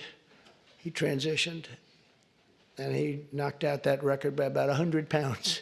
That will be a record not going to be broken again in a long. So we put a ban on it, and to protect women. I mean, the women, if you watch the Olympics, you had two transitioned people that were fighting in the women's boxing. They have women's boxing category. And if you saw that, it was brutal. What happened to the Italian woman was a really good boxer. After one punch, she said, no more. I've never been hit. It was a left. It was not even it was just a left jab. She got hit so hard, she said, I can't do it. They forced her to go out. No, go out again. You'll do it. Goes out again, gets hit again. No, that's it. She didn't want to die, and it's crazy, but the NCAA has complied immediately, by the way. That's good. But I understand Maine. Is Maine here, the governor of Maine? Well, are you not going to comply with it? I'm complying with state and federal laws. We are the federal law. Well, you better do it. You better do it, because you're not going to get any federal funding at all if you don't. And by the way, your population, even though it's somewhat liberal, although I did very well there, your population doesn't want men playing in women's sports. So you better comply, because otherwise you're not getting any federal funding. Every state, good, I'll see you in court. I look forward to that. That should be a real easy one. And enjoy your life after governor, because I don't think you'll be in elected politics. Every state has a responsibility to comply with Title IX. They have an obligation, a legal obligation, and we'll be enforcing aggressively, and we're going to be protecting our citizens. We're going to protect. So just to end, this administration has been fighting for parents' rights and universal school choice. We want to do something that I think many people in this room want, and even if you don't, I think you do want it, but you might not be able to say it. We want to move the schools back to the states so that Iowa and South Carolina and Georgia and all these states can run your own school system. And you'll do a fantastic job, Kim. You're going to do great. I mean, I use your example because you're so much into the education, done a great job with school choice, and you'll do your school choice. That'll be the easy thing. But we want to get it back, take it away. So just some stats. So at last, it's usually we're 38, 39, or 40 out of 40. They take the 40, I guess, biggest, most important, whatever it might be, but 40 countries. And we were 38, 38, 39, and congratulations, but 2 months ago, 3 months ago, we hit number 40. So we were last in terms of education in the world. And we were first in another category, though. We were first in cost per pupil. So we spend much more. And by the way, second wasn't even close. So you have Norway, Sweden, Denmark, Finland, China. So there goes the big country theory, right? They have 1.4. They're rated number 5. That's a little bit scary, isn't it? But they're all rated well, spend much less per pupil than we do. We spend the most per pupil and we're rated less. Think of that. Can anything be worse than that, Sarah? Huh? So what happens is we are going to make a very strong push on closing up the Department of Education. We'll have one person sitting there just to make sure that they're teaching English, reading, writing, and arithmetic, okay? Just, that's all. The rest of it is up to the governors. We have great governors, really smart people. Brian, I think you'd love to have it in Georgia because you could do a great job. And you're being told, Ron would love, Ron sitting there saying, oh, give me the education. You're being told by people in Washington that don't know much about your state and maybe don't like your state, maybe don't like you, maybe don't like your pupils, about what they should be doing. And I'll tell you what, we will compete. Many of our states, I figure 35 of them, we're going to have 35 great ones. We're going to have 5 that are okay. Then we'll have another 5 that are blah. And then we're going to have 4 or 5 not so good. But in a place like New York, we could take it as an example, Westchester County. You go Westchester, Suffolk. You go out on Long Island, you do upstate New York. You know, you break it up into quadrants, Manhattan. But I think you could do a great job. I think that I think the states will do a fantastic job. And we send the money directly to the states. And we're not looking even for the cuts, but you'll spend a lot less money. You're going to spend a lot less money. You know, as somebody that spent a lot of time in Washington over the last number of years, it seems like every building is a Department of Education. But I'm saying, what do these people do? What do they do? But if we could send education back, and Linda, as you know, is going through the process right now, and I think she's doing really well. She's great, Linda McMahon. And I said, Linda, you're trying. I really want you to do a great job, but you're really only doing a great job if you have no job by the time we finish. You have to create no job for yourself because we want this to go back to the states, and she agrees. And if we can do that, I think it's going to be one of the most important things we can do. So the governors, the people in this room, Democrat, Republican, will run their own school system, and we'll back them 100%, and we'll pay like we do now. But I think we'll end up having to pay probably half. But that's not the reason I'm doing it. I'm doing it because we give really bad education. And as far as the teachers union, I love teachers. And I imagine unions might form in some of these places, and if they do, that's fine, you'll deal with it. So this isn't against unions, it's because I won unions. I won the Teamsters. When you win the Teamsters, that's serious. But I put in a person as Secretary of Labor who I really did it because the unions treated me so well. The auto workers, I mean, so many of the unions, the firefighters, the police unions, I got like 98% of the vote. We're looking for the other 2%. Nobody can find them. So, you know, I grew up in New York, which was union territory. But we want to be able to have great education. If we don't have education in this country is going to go down. When you hear China is rated number 4 and 5 every year, and, you know, they're a serious competitor. So I want to thank you all. And I do want to say again, call me at any time. I will take your call. If you're a Democrat, I will put you ahead of the Republican. If I have a Democrat or Republican call, Simon, I will put the Democrat first. Okay, I promise. And probably, sort of promise, right? No, I will. We'll take good care of the people in this room. And it's an honor to be with you. You're very, very smart people. To do what you do, to get elected, it's a tough business. But if you could take back education, and if we could do some of the things that we just laid out very easily in this plan, and you have a federal government that's behind you all the way. We'll be sending help. As an example, if we do get rid of FEMA, which we should, it's very expensive, doesn't work, but we'll be sending federal help in. If you have a big hurricane or a tornado or all of the things that I've been watching, and you'll be taken care of much, much better than you're taken care of now. You have to wait around for these people to come, and they come so late. But the worst example was what you had to go through in North Carolina. What happened there was a terrible thing. So congratulations on your victories, and you're going to have many more victories. And I'm here for you. If you want to ask a couple of questions, you could, if you'd like to. Yes, please. Thank you, Mr. President. So I think we share excitement about disaster response and how we can make it better. We've all had disasters. We usually love to see the president after disaster that's never fun. Right. We have fires, other people have floods, hurricanes. We want to be a part of helping to make a federal emergency response work, changing FEMA so they're not putting square pegs in round holes. So involve our group because we're the ones on the other end of it saying, oh my God, why are they coming with this when we need that? Right. So ready to help. Good. Thank you very much. It's very nice. I agree. Yes, please. President, thank you for welcoming us.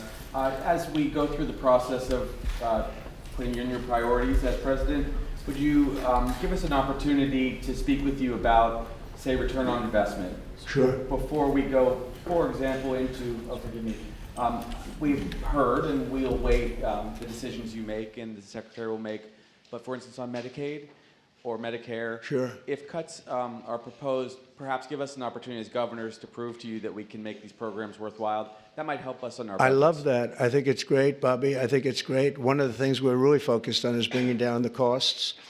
And we haven't been treated very fairly, especially over the last 4 years. And as you know, we had transparency, which is one of the biggest things that could have happened. And Biden, for whatever reason, terminated that. That would have brought down the costs tremendously. But we'd love to have your ideas on any of them, Medicare, Medicaid, any of it. And we will, if those ideas are good. You probably have better ideas than anybody as governor. So we would love that. Thank you. On that issue of healthcare, we've talked about it before. If we reform the healthcare industry, and you tried to do that in the first administration, and they tried to fight it back every step of the way. We all deal with high healthcare costs in government and the private sector. And if we reduce that from 20% of our GDP down to 10 to 12, you can pay for a lot of things in government that we can't currently do it. We need to get the industry in line helping us do it as well. Well, you're a good example of it, and in your state, they've done a good job, but you're going to get those numbers down even lower. I know that. That's something very strong for you. And as you have ideas, I'd love you to pass them along to the other governors here. But there are some states that have done a really, really good job with that, and we are totally open to suggestions, right? Thank you. Yes, Henry? Mr. President, thank you for having us here. It's the de minimis rule in tariffs. We've got the amount that is self-declared now is $800. If you say your package coming from wherever is under $800, it's not inspected, there's no tariff on it. Problem is there are a lot of things coming in that are over that. That's right, and we're not doing that anymore. And also there's fentanyl coming in, I think, to all of these states. That's a real problem, and I think that everyone is sharing that. Thank you, Henry. So I had a deal with President Xi just prior to leaving office, but before the election, that President Xi was going to give the maximum penalty to anybody sending fentanyl into the United States. His maximum penalty is death. If you notice that every country that has the death penalty has no drug problem, they execute drug dealers. And when you think about it, it's very humane because every drug dealer, on average, they say, kills at least 500 people, not to mention the damage they do to so many others, but they kill large numbers of people. China, Singapore, actually there are quite a few, many in Asia, where they have the death penalty. There's no drug problem whatsoever. They come to our country because we have a much softer policy. We give them a slap on the wrist and say, kill a lot of people. So we're going to, I don't know if our country is ready for it. I am ready for it, the death penalty if you deal drugs. You know, you have to set out guidelines like fairly large numbers, et cetera. But you'll have it go down very greatly. One of the things we're going to do is we're going to do an advertising campaign. They're working on it right now, and that's saying how bad drugs are for you. I was speaking actually to the president of Mexico saying, you know, you can't send the people through your country. And I said, you know, you're not a big drug-taking nation. You send us plenty of drugs, but the people aren't drug-taking. And she said, yes, we're not a consumer nation. That was a very interesting term. And I said, so why aren't you? What are the reasons? Why is it? It's true, Mexico, they don't have a lot of drug problems in terms of taking the drug. He said, well, two things, and a lot of you could do with the second thing. He said, we have very strong family values. I said, but so do we. I mean, I see people, they die of a drug overdose. The daughter, the son, the mother and father will never be the same, never be the same. Their life is ruined. Their life is over. I've seen it so much. So we have strong family values, also family members and relationships, just as strong as Mexico. What's the other? Well, we spend a lot of money on advertising saying how bad drugs are for you. And I said, oh, I never learned anything on phone calls. This time I learned something. I said, you know, I never thought of that. Because we set up like committees, and you can't have the death penalty, I guess, but I don't know, someday somebody's going to get sick of it and do it, and you won't have any drug problem in this country. But, and you can do it on an individual state basis for the governors in the room that want to do it, but you will not have a drug problem in your state if you did it.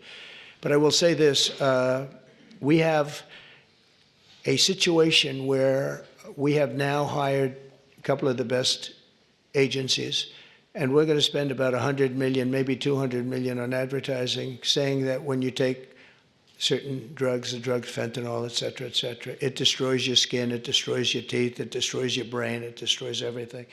And really horrible commercials. I mean, I've seen the first of them, and they are brutal. They are brutal. And when some young kid is sitting down watching this commercial a couple of times, I really don't think they're going to be taking drugs. So I think that this is, I mean, this is a big statement, but I think we can drop it 50%, 50, by doing this. And I give her credit. She was talking to me about it, told me about it. But I knew immediately as soon as she said it, it was not, she didn't have to say anymore. She went on to tell me different things, but it was just the concept of it. And I think states can do that too. If you do commercials talking about how horrible it is, drugs. I mean, what it does, I mean, you look at their skin, it gets eroded, their teeth are, you can tell. I mean, you can see a person that takes a lot of drugs, especially fentanyl and some of the others, the bad ones, the real bad ones, some of them, the heroin. It's unbelievable what it does to people. And we're going to put very, very strong ads. And now that I'm thinking about it, I think you should put on strong ads too, really strong ads. I think it's an unbelievable thing. We'll all do it. We're going to do it on a national basis, but you can do it individually on an individual basis. And you can also look, I think, you'll have to get rulings in this, but your states have the right to go death penalty also for drug dealers. And, but only do that if you want to get rid of drugs, because if you don't do that, it's a little tough. But I think the advertising will have a huge, I think we can get it down by 50%. We did great. We got it down 18%. I said, that's not a lot, though. Everybody was giving us credit. Oh, 18. And 18% to me, we set up committees with the First Lady of the United States on a blue ribbon committee. But they didn't know too much about El Chapo and the various people that we're talking about. It's a smart group of people. But I'll tell you what, the advertising could be unbelievable. And I hope the states do it. You're not talking about a lot of money. You're talking about peanuts, actually. I mean, with $50 million, you could just cover the state. And if you did that, and I'm going to do it, I think we can get drugs way down. I think we can get it down by 50% when you see it. I've seen some of the ads. It's, man, if a person looks at the ads that I saw, they're not going to be taking drugs. So good question. Thank you, Henry, very much. How about we'll do one more? Yes, please. Thank you so much for having us here. Thank you. As we've talked as governors, we implement a lot of the social welfare programs, whether it's Medicaid or job training or rental assistance. Each one has different requirements that create cliffs and benefits that make it hard for people to recover. Things as simple as work requirements for able-bodied adults. If we could synchronize across TANF, Medicaid, I think it's work great. programs. Let's make it a Volume. trampoline to get people back on their feet instead of a hammock they climb on. I think it's great. I think if you could get together and work together, you'd bring down costs just on that basis. I think it would be really great. Did you want? Go ahead, please. Mr. President, I want to just say thank you. Two words, a lot of times we don't say thank you for your extraordinary leadership, your courage, all that you do. And just so you know, even in the state of Nebraska, you're inspiring Nebraskans to get comfortably and uncomfortable, to stand up for what we believe in: faith, family, hard work, the American dream. Stand up and talk about common sense. So we're incredibly grateful. Thank you, Governor. Thank you very much. I appreciate it. Thank you. Thank you very much, everyone.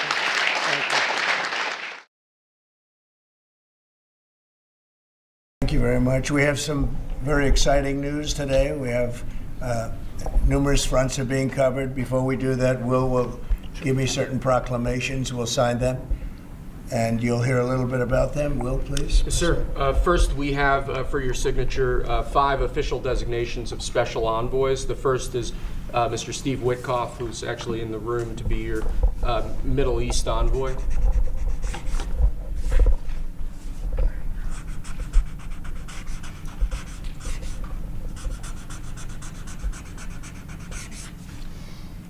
Where is Steve?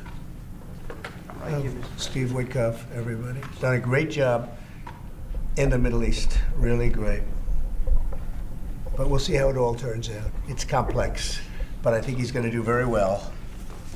Next, we have Mauricio Claver Carone to be your special envoy to Latin America, sir. Okay, good man.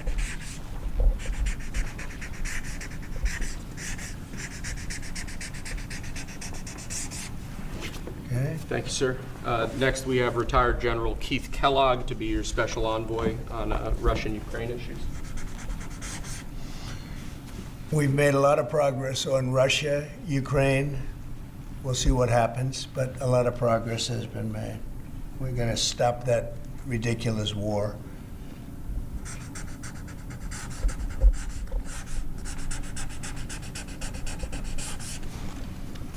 Okay. Thank you, sir. Next, we have designation of Rick Grinnell, to be your envoy for special missions.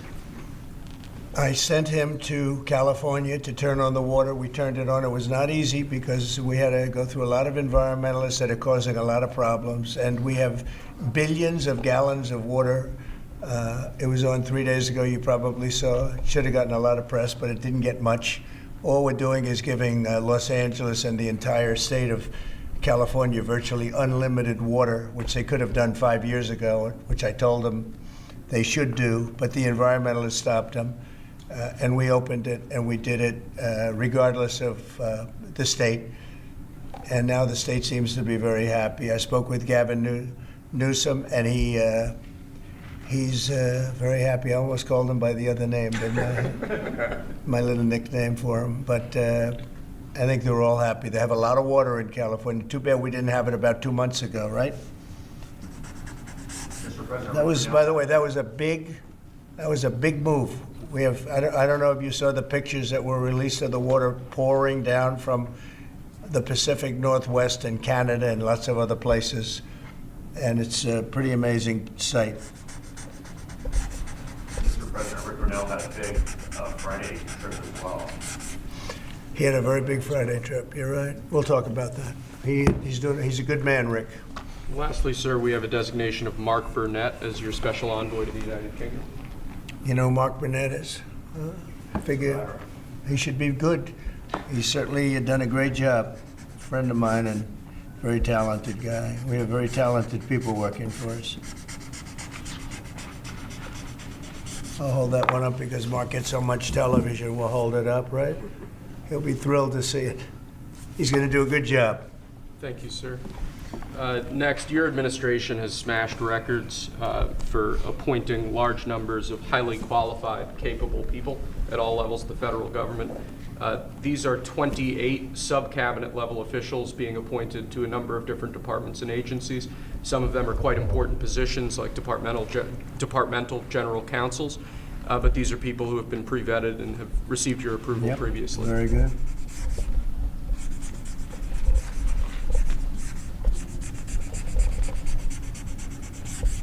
Okay.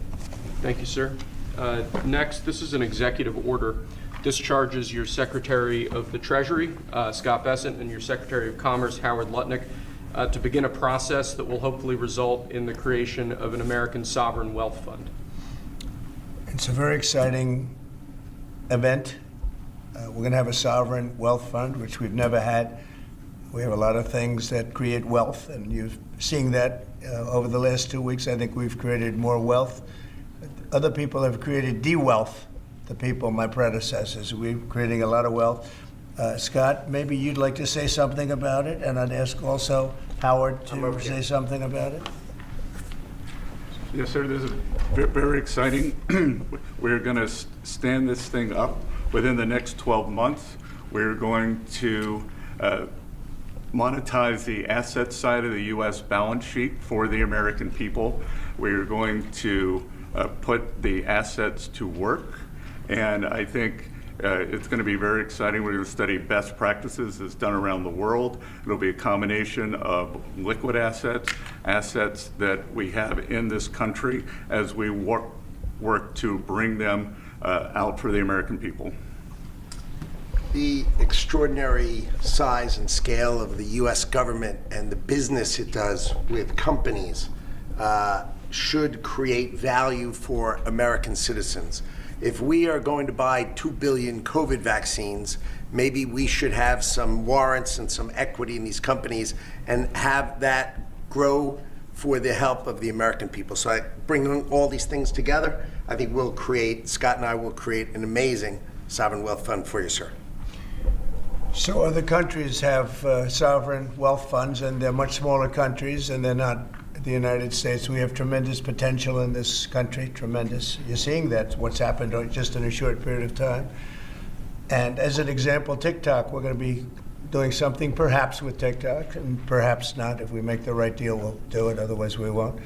But I have the right to do that, and we might put that in the sovereign wealth fund, whatever we make, or if we do a partnership with very wealthy people, a lot of options, but we could put that as an example in the fund, and we have a lot of other things that we could put in the fund. And I think in a short period of time, we'd have one of the biggest funds, and some of them are pretty large, I must tell you. Some of like the Saudi Arabia fund is on the large side, but eventually we'll catch it. But we're going to create a lot of wealth for the fund, and I think it's about time that this country had a sovereign wealth fund, and these two gentlemen and some others are going to work with them very closely, and they'll be heading it up, and they're going to do a great job. Two highly respected people that have done unbelievably well in the world, in the real world. So that's a big deal, huh? Yes, sir. I think it's going to create value and be of great strategic importance. Mr. President, why is it important for Elon Musk to have access to the payment systems at Treasury? Well, he's got access only to letting people go that he thinks are no good if we agree with him, and it's only if we agree with him. He's a very talented guy from the standpoint of management and costs, and we put him in charge of seeing what he can do with certain groups and certain numbers. Some of the numbers are horrible, what he's found. Think of it, $100 million on condoms to Hamas, and many other things that are frankly even more ridiculous. And they're finding tremendous waste, really waste more than anything else, I think you could say. Probably fraud and abuse can be added to it, the more standard waste, fraud, and abuse. But they're finding tremendous amounts of really bad things, bad spending. You've been writing about some of it, frankly, and some of the things that they've been doing is just terrible. Elon can't do and won't do anything without our approval, and we'll give him the approval where appropriate. Where not appropriate, we won't. But he reports in, and it's something that he feels very strongly about, and I'm impressed because he's running, obviously, a big company. It has nothing to do, if there's a conflict, that we won't let him get near it. But he does have a good natural instinct. He's got a team of very talented people. We're trying to shrink government, and he can probably shrink it as well as anybody else, if not better. Where we think there's a conflict or there's a problem, we won't let him go near it.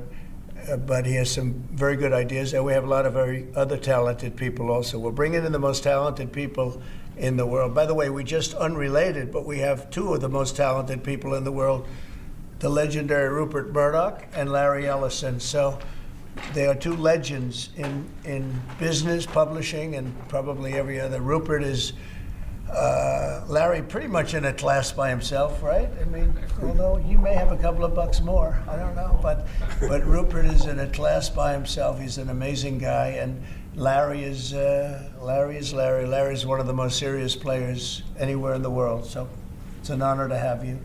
This has nothing to do with you people, but they're here, and I thought it would be appropriate. I'm sure you didn't recognize them. If you're all going crazy, they're saying, "What are they doing here?"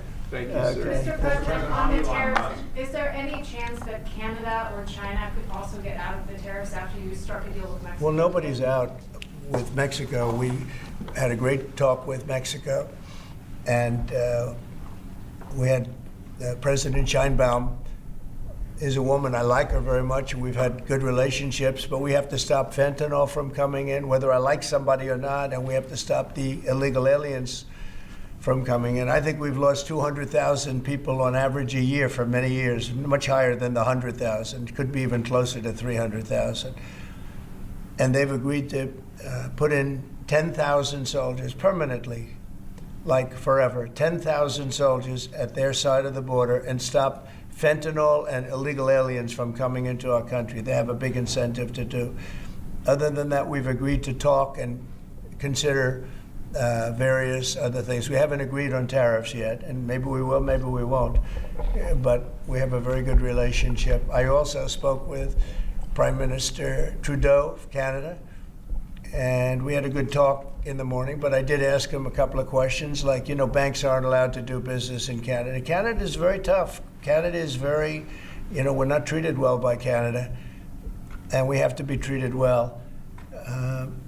Banks are not, as an example, allowed. Did you know that American banks are not allowed to do business in Canada? Can you believe that? And that's one of many things that we talked about, and I think we'll win most of the subjects. But for some reason, a lot of things have been very unfair with Canada. I noticed that in the first term. You deal with people, and after a while you begin to realize, like you learned that Larry Ellison's very tough to do business with, okay? He's a very tough guy. I mean, I'm sure you're shocked to hear that. But Canada is very tough. They're very, very tough to do business with. And we can't let them take advantage of the U.S. They don't take our agricultural product for the most part. They don't take our cars. They make cars, but they basically don't take our cars. And, we don't need, and look, I think we're going to have another good conversation today. We're actually speaking at 3 o'clock again. But We don't need them to make our cars. We don't need them to give us lumber. We don't need them for agricultural products because we have all the agriculture we need. They don't take our agricultural product for the most part, our milk and dairy, etc. A little bit they do, but not much. We take theirs. And as far as cars are concerned, they took in a big percentage, almost 19% of the market. And, you know, I wouldn't mind making our cars in the United States, so we have a problem there. I'd like to make our cars in the U.S. We don't need Canada to make our cars. With that being said, we're going to have another call at 3 o'clock. We had a call this morning. It was a pretty good call, I'd say. So the call with Mexico went very well in the sense that they're very strong now on the border. They're going to put soldiers there. So, actually, they're best military soldiers, and they're going to be at the border, 10,000. That's a lot of soldiers. And they want to protect it also. You know, they don't want people running through Mexico, coming through Mexico to come into our country. So they're going to do that. And then we're going to talk about other things over the next 30 days, we're going to have Scott, Howard, and Marco Rubio, Secretary of State, lead the delegation. And we're going to have a big negotiation with Mexico. I'll be involved too, and President Sheinbaum will be involved to see whether or not we can work something out on the tariffs. What about China? China will be speaking to China probably over the next 24 hours. On fentanyl in China, President Trump. We don't want fentanyl coming into our country. Now, we had another big thing, speaking of China. China's involved with the Panama Canal. They won't be for long. And that's the way it has to be. Marco just got back, as you know. He's in the process of coming back. I guess he's almost back by now. And he had a very long conversation with the leader of Panama, the respected man, and some others, the entire leadership group. And we're trying to work a deal on the Panama Canal. The Panama Canal was given foolishly years ago to, it shouldn't have been happened, years ago to Panama by Jimmy Carter and the group. We lost 38,000 people building the Panama Canal, like one of the great wonders of the world. It's the biggest job we've ever built, the biggest project we've ever built in this country, dollar-wise and every other way. 38,000 people died, Americans, all men, just about, laborers and construction people that went to Panama. The mosquito got them. Between mosquito and snakes, we lost 38,000 people. It was the most expensive project ever built by the United States. The biggest, most expensive project we ever built 110 years ago. If you bring it up to now, it would have been the equivalent of $2 trillion. The most expensive we ever built, and we gave it away for $1, okay? We gave it away essentially for nothing. And we either want it back, or we're going to get something very strong, or we're going to take it back. And China will be dealt with. And we didn't give that to China, we gave it to Panama. We shouldn't have given it to Panama, but Panama, as you know, has violated the agreement, totally violated the agreement. So that's in the process right now, but they did have a very good meeting with the head of Panama. In addition to the tariffs on China, could you say your current thinking about whether China should be forced to pay reparations both for fentanyl deaths and the million? No, I haven't talked about that, but they do have tariffs. Honestly, nobody, the amount of money that was lost and most importantly, the lives lost because of COVID is not something that anybody could ever even imagine. It's probably $60 trillion, and all the countries in the world don't have $60 trillion. The amount of death and the amount of destruction and the amount of money lost is probably $60 trillion. I had it figured by people about 3 months ago. It just said, figure it out. Nobody knows what the real number is, but it's almost an infinite number. The damage done, no, but I have not discussed that. What I have discussed is we'll have some good meetings with China. We have meetings planned, and we'll see what happens. But that was just an opening salvo. if we can't make a deal with China, then the tariffs will be very, very substantial. Okay, I'm going to sign this one. Sir, this is, you've obviously made making America healthy again a key priority of this administration. A key component of that is obviously heart health. This is a ceremonial proclamation declaring the month of February to be National Heart Month. Okay. I hear we're doing very well with nominations. We'll see, but it looks like we're doing very well with nominations. Mr. President, have you been involved with calling senators who had some concerns about Tulsi Gabbard or Yes. RFK? Yeah, I've gotten great response. And they want to do what's right, and we've had a good response. I think we'll do well. We have great people like this.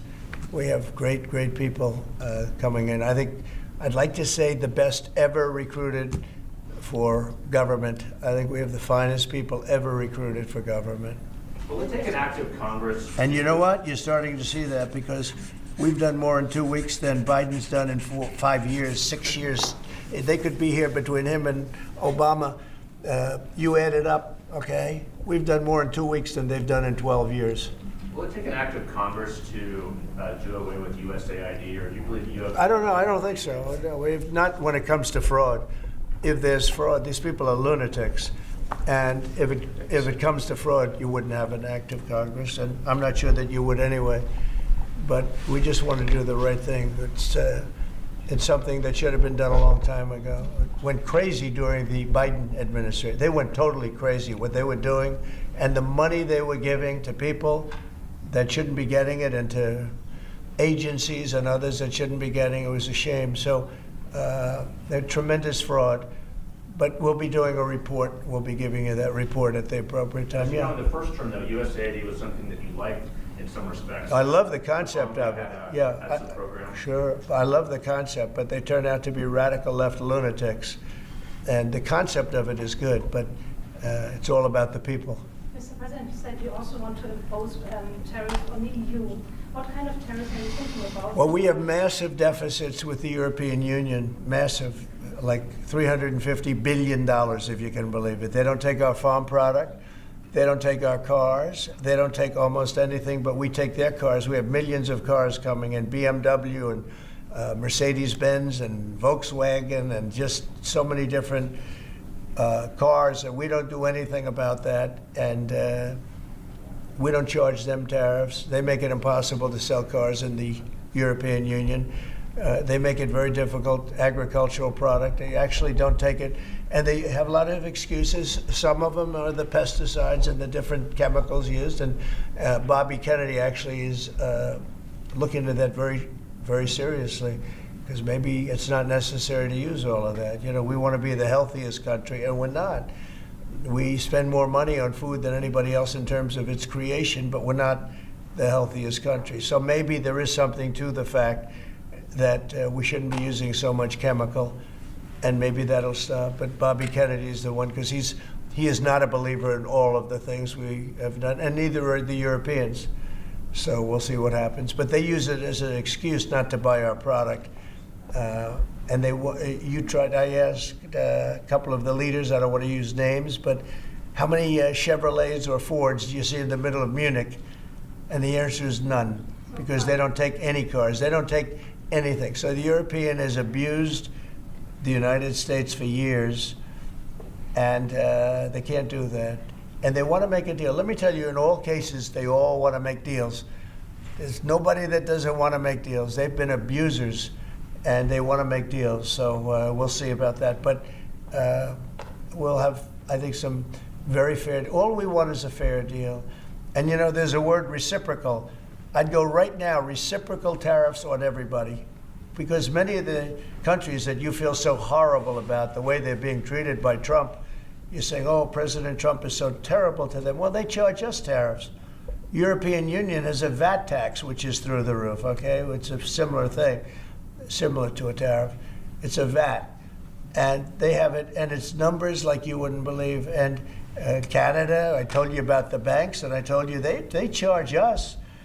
And people don't say that. They don't like to say it. Just like they don't like to say that I opened up the water for California. It's a great thing. It's too bad they didn't do it themselves. I had to do it, and it was not easy. We did it a very rough way, and I didn't like to do it a rough way. We shouldn't have to do it a rough way. But a lot of these countries that we're talking about, you know, they're so-called allies, but they don't treat us well. And just like I got $420 billion, and now it's actually over $600 billion, the Secretary General of NATO came in 2 weeks ago, and he said it was a miracle when Trump came in, when President Trump came into NATO, he said it was $636 billion by saying to them, no, you have to pay. And if you don't pay, we're not going to be there for you. You know, somebody has to say it, and they paid. And it was a large amount of money. And one of the problems we have with the Russia-Ukraine situation is that we wanted to see some equalization, because we're in for close to $300 billion, and they're in for $200 billion less. Why are they in for less? Because Biden never asked them for money. He never said, you got to pay. He never did. All he did is hand out money. So we're talking with them right now, and we're actually working some deals right now. So we have some guarantees and some other things to keep that whole situation to go, really going. I mean, going. We're telling Ukraine they have very valuable rare earth. We want what we put up to go in terms of a guarantee. We want a guarantee. We're handing them money hand over fist. We're giving them equipment. European is not keeping up with us. They should equalize. And look, we have an ocean in between. They don't. It's more important for them than it is for us. But they're way below us in terms of money. And they should be paying at least equal. They should really be paying much more than us. But let's say equal to us. And they're billions and billions of dollars below. So we're looking to do a deal with Ukraine where they're going to secure what we're giving them with their rare earth and other things. Mr. President, in terms of the deal with Mexico this morning, was that partially related to the market reaction and a criticism from Mr. Murdoch's own newspaper? He called it the dumbest trade war on the editorial page on Saturday. I'm going to have to talk to him. Was this market reaction or concern about... I've been right over the Wall Street Journal many times, I will tell you. I don't agree with him on some things. No, it's not only is it not dumb, you're going to see. Every single one of those countries is dying to make a deal. You know why? Because they're ripping us off really badly. And the United States is tired of just being ripped off. And that's why we have $36 trillion in debt. We have it for a reason, because we make bad deals with everybody. And we don't allow that anymore. So the Wall Street Journal is wrong, because very simply, every single country that you're writing about right now is dying to make a deal, because the deals they have right now are so good and so good for them and so profitable for them. You didn't know that Canada didn't allow our banks. You didn't know all of these different things. And I think in the end, you're going to see that either very, very substantial tariffs are going to be paid by them, or they're going to make some kind of a deal. So did Mexican President Sheinbaum Did what? Did you blink this morning? There was no blinking. No, she's a wonderful woman, but she did agree to 10,000 soldiers on the border. I would say that's a lot. Would you say that's pretty good? 10,000 soldiers on the border? Sir, and the 10,000 soldiers are going to keep illegal aliens out, and they're going to keep them out, seriously out, and otherwise they're going to have a big penalty. Mexico is going to be penalized. They're not going to come through Mexico anymore, and they're not going to let the fentanyl come in from China. And China hopefully is going to stop sending us fentanyl. And if they're not, the tariffs are going to go substantially higher. Sir, just to clarify what you said about Ukraine earlier, the rare earths, is that something you want them to give the rare earths to the United States? Yeah. I want to have security of rare earth. We're putting in hundreds of billions of dollars. They have great rare earth, and I want security of the rare earth. And they're willing to do it. Sir, you mentioned earlier that you want on Canada, when you talk to Justin Trudeau again, is there anything he can give you at 3 p.m. when you talk again to also I don't know. Pause, I don't know. like you said with Mexico? I don't know. We have big deficits with Canada, like we do with all countries. I mean, I look at some of the deals made, I say, who the hell made these deals? They're so bad. But with Canada, I have a talk with him that you maybe know or maybe not. We're going to meet again or talk again at 3 o'clock, right after my next meeting, and we'll see what happens. I can't tell you what's going to happen. You mentioned that he could agree to change your mind on the tariffs? Well, we can always, look, what I'd like to see, Canada become our 51st state. We give them protection, military protection. We don't need them to build our cars. I'd rather see Detroit or South Carolina or any one of our, Tennessee, any one of our states build the cars. They could do it very easily. We don't need them for the cars. We don't need them for lumber. We don't need them for anything. We don't need them for energy. We have more energy than they do. We don't need them for energy. So I say, why are we doing this? Why are we willing to lose between $100 billion and $200 billion a year? We don't need them. As a state, it's different. As a state, it's much different. And there are no tariffs. So I'd love to see that, but some people say that would be a long shot. If people wanted to play the game right, it would be 100% certain that they'd become a state. But a lot of people don't like to play the game because they don't have a threshold of pain. And there would be some pain, but not a lot. The pain would be really there. So we're going to meet again by phone at 3 o'clock, and we'll let you know. On Israel, President Trump, you're prepared to meet with Benjamin Netanyahu. Coming in tomorrow. Yes, you've mentioned in the past you're concerned about Israel being too small geographically. Would you support annexation of parts of the West Bank by Israel? Well, I'm not going to talk about that. It certainly is a small, it's a small country in terms of land. See this pen, this wonderful pen? My desk is the Middle East. And this pen, the top of the pen, that's Israel. That's not good, right? You know, that's a pretty big difference. I use that as an analogy. It's pretty accurate, actually. It's a pretty small piece of land. And it's amazing that they've been able to do what they've been able to do when you think about it. There's a lot of good, smart brain power, but it is a very small piece of land, no question about it. Mr. President, you said earlier that Elon Musk is doing everything with your say-so. So is there everything that he has done thus far, going to all the agencies, shutting off access, giving access to federal payments, that all has you're okay with all of that? For the most part, yeah. If we, if there was something that didn't have my okay, I'd let you know about it really fast. And you said there are some areas where you wouldn't let him work because he has conflicts of interest. If there was a no, I haven't seen that. And he would know not to do it. So we haven't had that yet. But if there was a conflict, we would let him work in that area. Earlier you said with regard to Panama that you were going to make a deal where the U.S. was going to take it. How long do they have to make that sort of deal? And are you still leaving on the table? We're going to meet with Panama on Friday at about 3:30 in the afternoon by phone, and maybe there'll be some representatives at, here or there. But we're going to be talking to Panama on Friday, essentially. And they've agreed to certain things, but I'm not happy with it. On the Middle East, Mr. President, if I may, do you still have doubts that the ceasefire will hold? On what? On the Middle East, do you think the ceasefire will hold? I have no assurances that it'll hold. I mean, I've seen people brutalized. Nobody's ever seen anything like it. No, I have no guarantees that the peace is going to hold. Steve, you might want to say something about that. Steve Woodcock. It's holding so far. So and we're certainly hopeful, and that's the president's direction. Get the hostages out, save lives, and come to hopefully a peaceful settlement of it all. So far it's holding.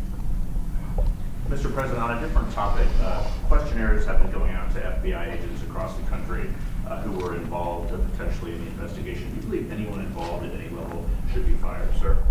Well, I think the FBI was a very corrupt institution, and I'm a victim of it in a true sense. I was able to beat it, but other people have been treated horribly. I think the FBI had a great reputation. I think its reputation was really damaged badly, as is DOJ. Look at what they've done in terms of weaponization. Look at what they've done to a political opponent. Probably got me elected by what they did. Or I think I was doing well anyway, but they might have got me elected. But you know what? We have to have pristine, beautiful, perfect law enforcement. And what we want to do, and Cash is the one to do it. He's the one guy that is going to do it. We have to bring the reputation of the FBI. We have to bring the fact of the FBI back to what it could be. Not even to what it was, even better than it ever was. Because who would have thought that the FBI could have been corrupted like they were corrupted? Who would have thought that would have happened? Who would have thought they would have been used to go after, political opponents, essentially, but me being the number one, and so many other things beyond that. And they've been hurt very badly, and we'll see what happens. But Cash is the one to do it, and I hear he's doing very well. Cash will straighten it out. We have great confidence that we can make the FBI great again. Okay, one or two more and we'll be done. Tulsi Gabbard's nomination is... Say it? Tulsi Gabbard? Yeah, I think Tulsi's going to be doing okay. I'm not sure. I can't guarantee anything, but she's liked by so many people, especially people in the military and law enforcement. She has a little bit of trouble with some senators over her thoughts on Edward Snowden. I know Snowden, you've mentioned in the past you're thinking about pardoning him. Are you still, and what do you think about that? No, I don't talk about it right now. I just, people feel very differently. Some people think he should be pardoned, and some people think it would be a terrible thing to do. But I don't get involved in that. Mr. President, what are you discussing with Mr. Murdoch and Mr. Ellison? Just respect. I have great respect for Rupert Murdoch. I disagree with him a lot of times with the Wall Street Journal, but that's all right. We've disagreed before, and I'm sure they didn't have any idea what they were talking about, because already you see what's happening. Look at Colombia. Look at what happened with that. Everybody said that with Colombia it was going to be a disaster. In 1 hour, everything was settled. You know why? Tariffs. Without tariffs, they wouldn't have been the same way. They would not have treated me the way they treated me, which was extremely nicely.